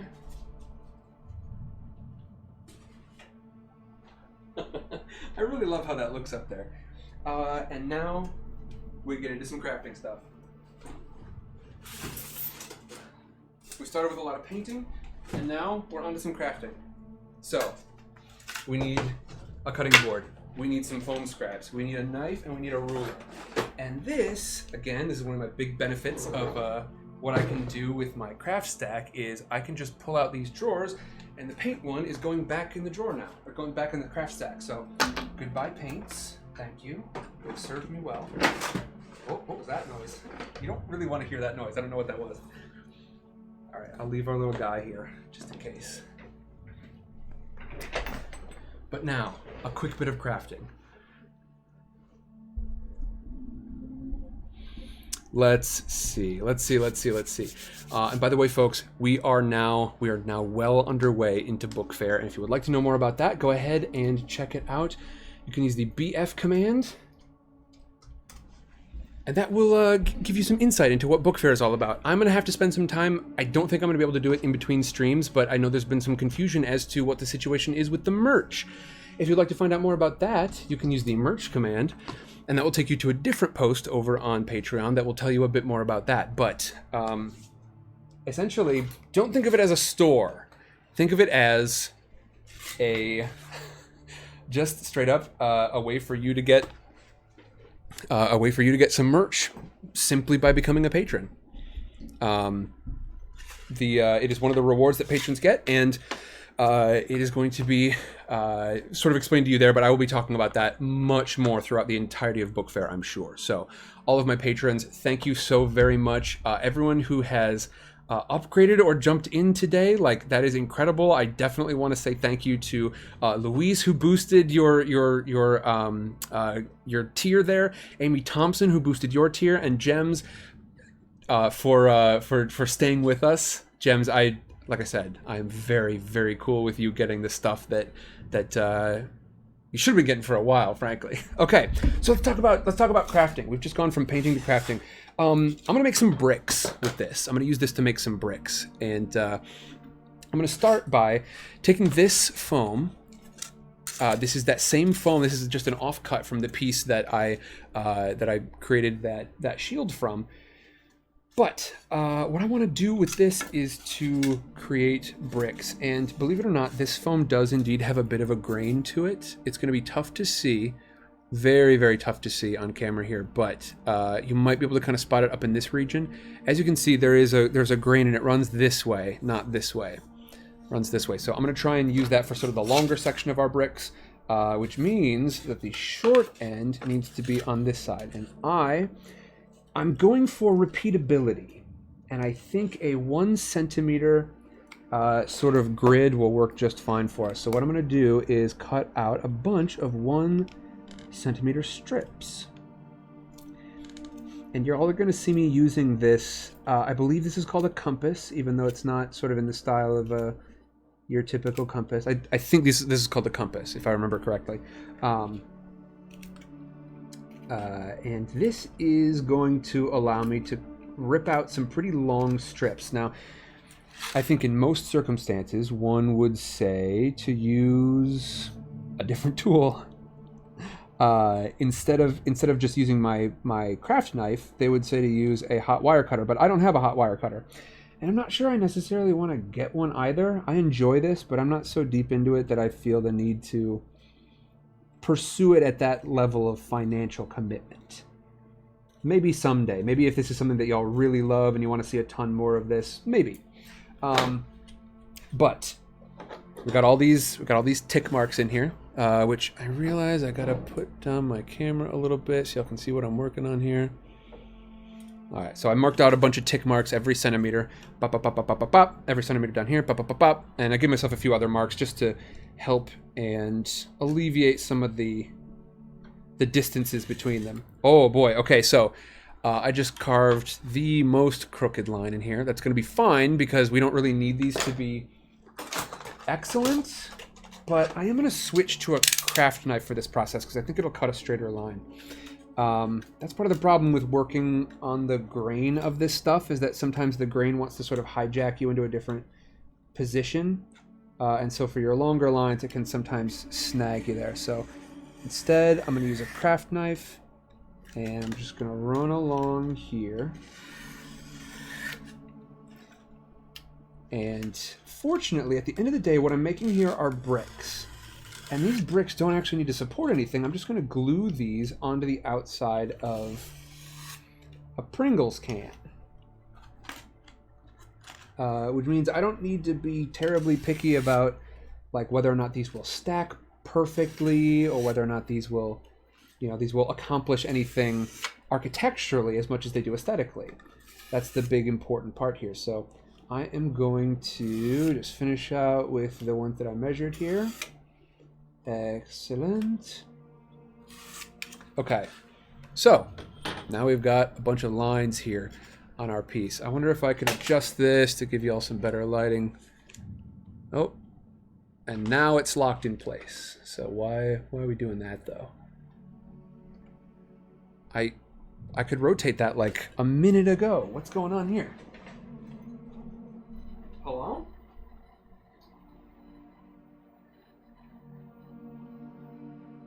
How about that? Does that work a little better? It might give you a little bit of a better perspective on things. Yeah, a little bit. There we go. That should be okay. Well, now it's in that shot. Whatever, it's fine.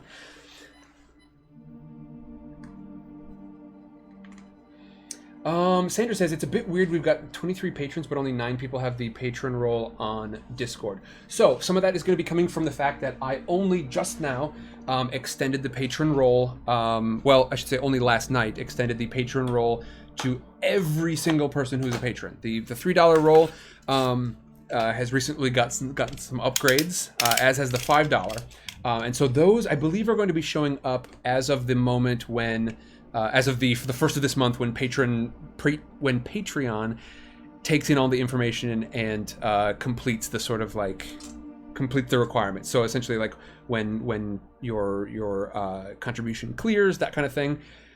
I will also say, I checked some permissions and it looked like the Patreon bot had all of the permissions removed from it, as far as I could tell. So we might have to investigate that, and if not, I'll do that sucker manually. Let's see. Sandra says, if you've got a list of who's a patron, then we can add them manually this month. Yeah, and we shouldn't have to, as long as we make sure that bot has the permissions that it needs. It should be okay. So now I'm taking this craft knife, and I'm gonna make progressively deeper cuts here. One thing that you really want when you're working with craft foam like this is you don't actually want to make a lot of cuts. But again, this is actually not one of those situations where I'm too worried about it, because I'm gonna get an okay cut from that, and then what my plan is actually going to be to texture this up later on. So we're gonna be seeing this again later. And you know what? I think maybe now that we're not dealing with that reflective surface. Pop that back on. It's a little reflective still, but that's okay. Yeah, you can see my lines there, and now I'm ripping a bunch of these boards. So hang with me for that, and then we're going to turn these into bricks. And I'm trying to decide, honestly, what the best way to make these brick conversions is going to be. Like, what are some good dimensions? And I think I'm going to use the size of my little miniature here to determine what scale we should be operating at. And as you can see, I've got a sharp knife. This is the knife I don't use for like cutting cardboard and stuff. And thanks for the posture reminder, Sander. So that gives me a fairly straight and flat cut as opposed to ripping it up like this. All right. And you know, there are a couple of applications, like I said, where you really don't want to make multiple cuts into this stuff, but when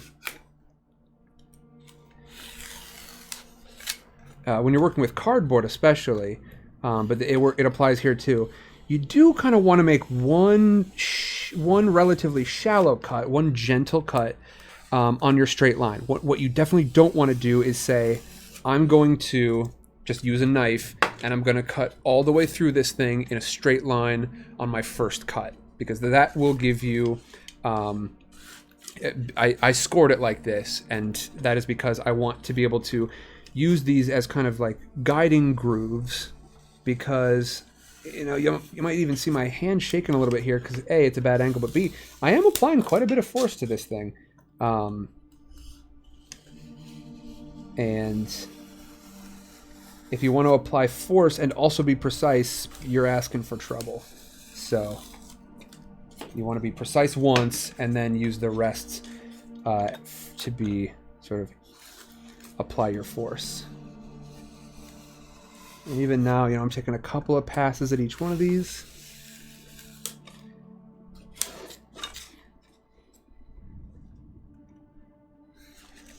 And then I've got these big old planks here. Now, the fun thing is that you can take these things and you can build in 3 dimensions with them. And I absolutely intend to at some point later on. I really want to build some like big old actual buildings. I want to build the Golden Hen Tavern.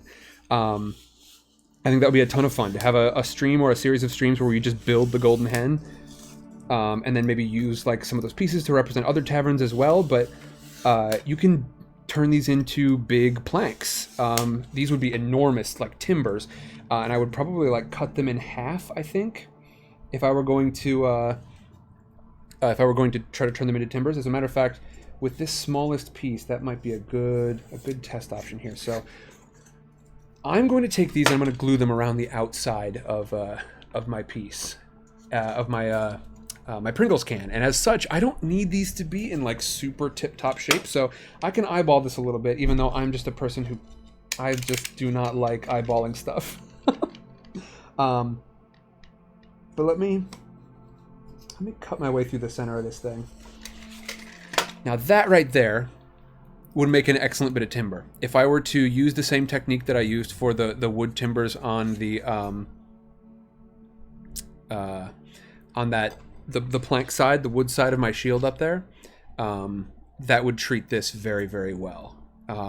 Get some great wood texture, and I could even do some texture on the end to really sell it as a wood beam, and I think that would be fantastic. And then we can use this to build stuff, and that would be lovely. But right now I'm making bricks. Essentially I want big stone blocks that I'm going to be using to build around the outside of this. So I'm going to just make some cuts here. And these are going to be my stone blocks. Now, there's another process we're going to go through here. Not today, but soon. What I have is I've got a bunch of gravel, and I have a bunch of... and I have a bunch of plastic containers, one of which is going to make a great sort of turbine for this.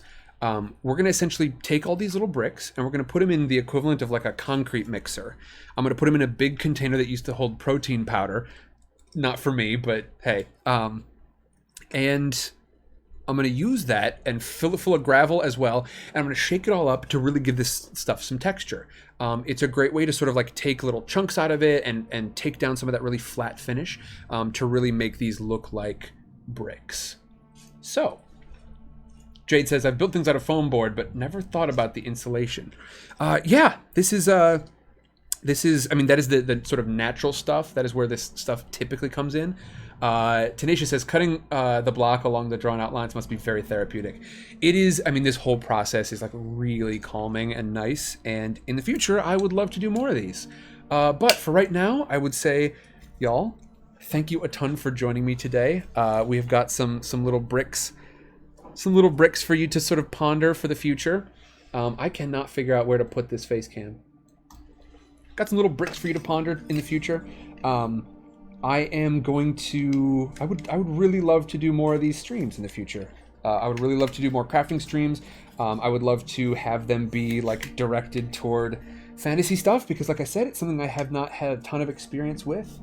I would love to do more fantasy crafting, and especially if we can be fantasy crafting directly toward Rosita's stuff. I think that would be just an absolute blast. I think we can craft some buildings that we would see there. I'm going to start with like staircases and such, some of the basics, so we can start to get some real scenes set up in Rositas. But at that point, I think then we can move on to, you know, individual places like the Golden Hen, like Gems' Astronomy Tower. It could be a lot of fun, I think, and I hope you will consider letting me know whether or not this should be a regular part of our rotation.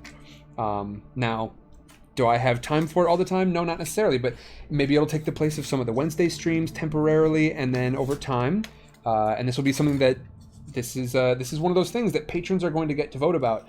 When I have time for a new stream in my week, or even in my month, patrons are going to be the ones who kind of get to participate in the vote about that. So, everybody, I thank you so very, very much for joining me today.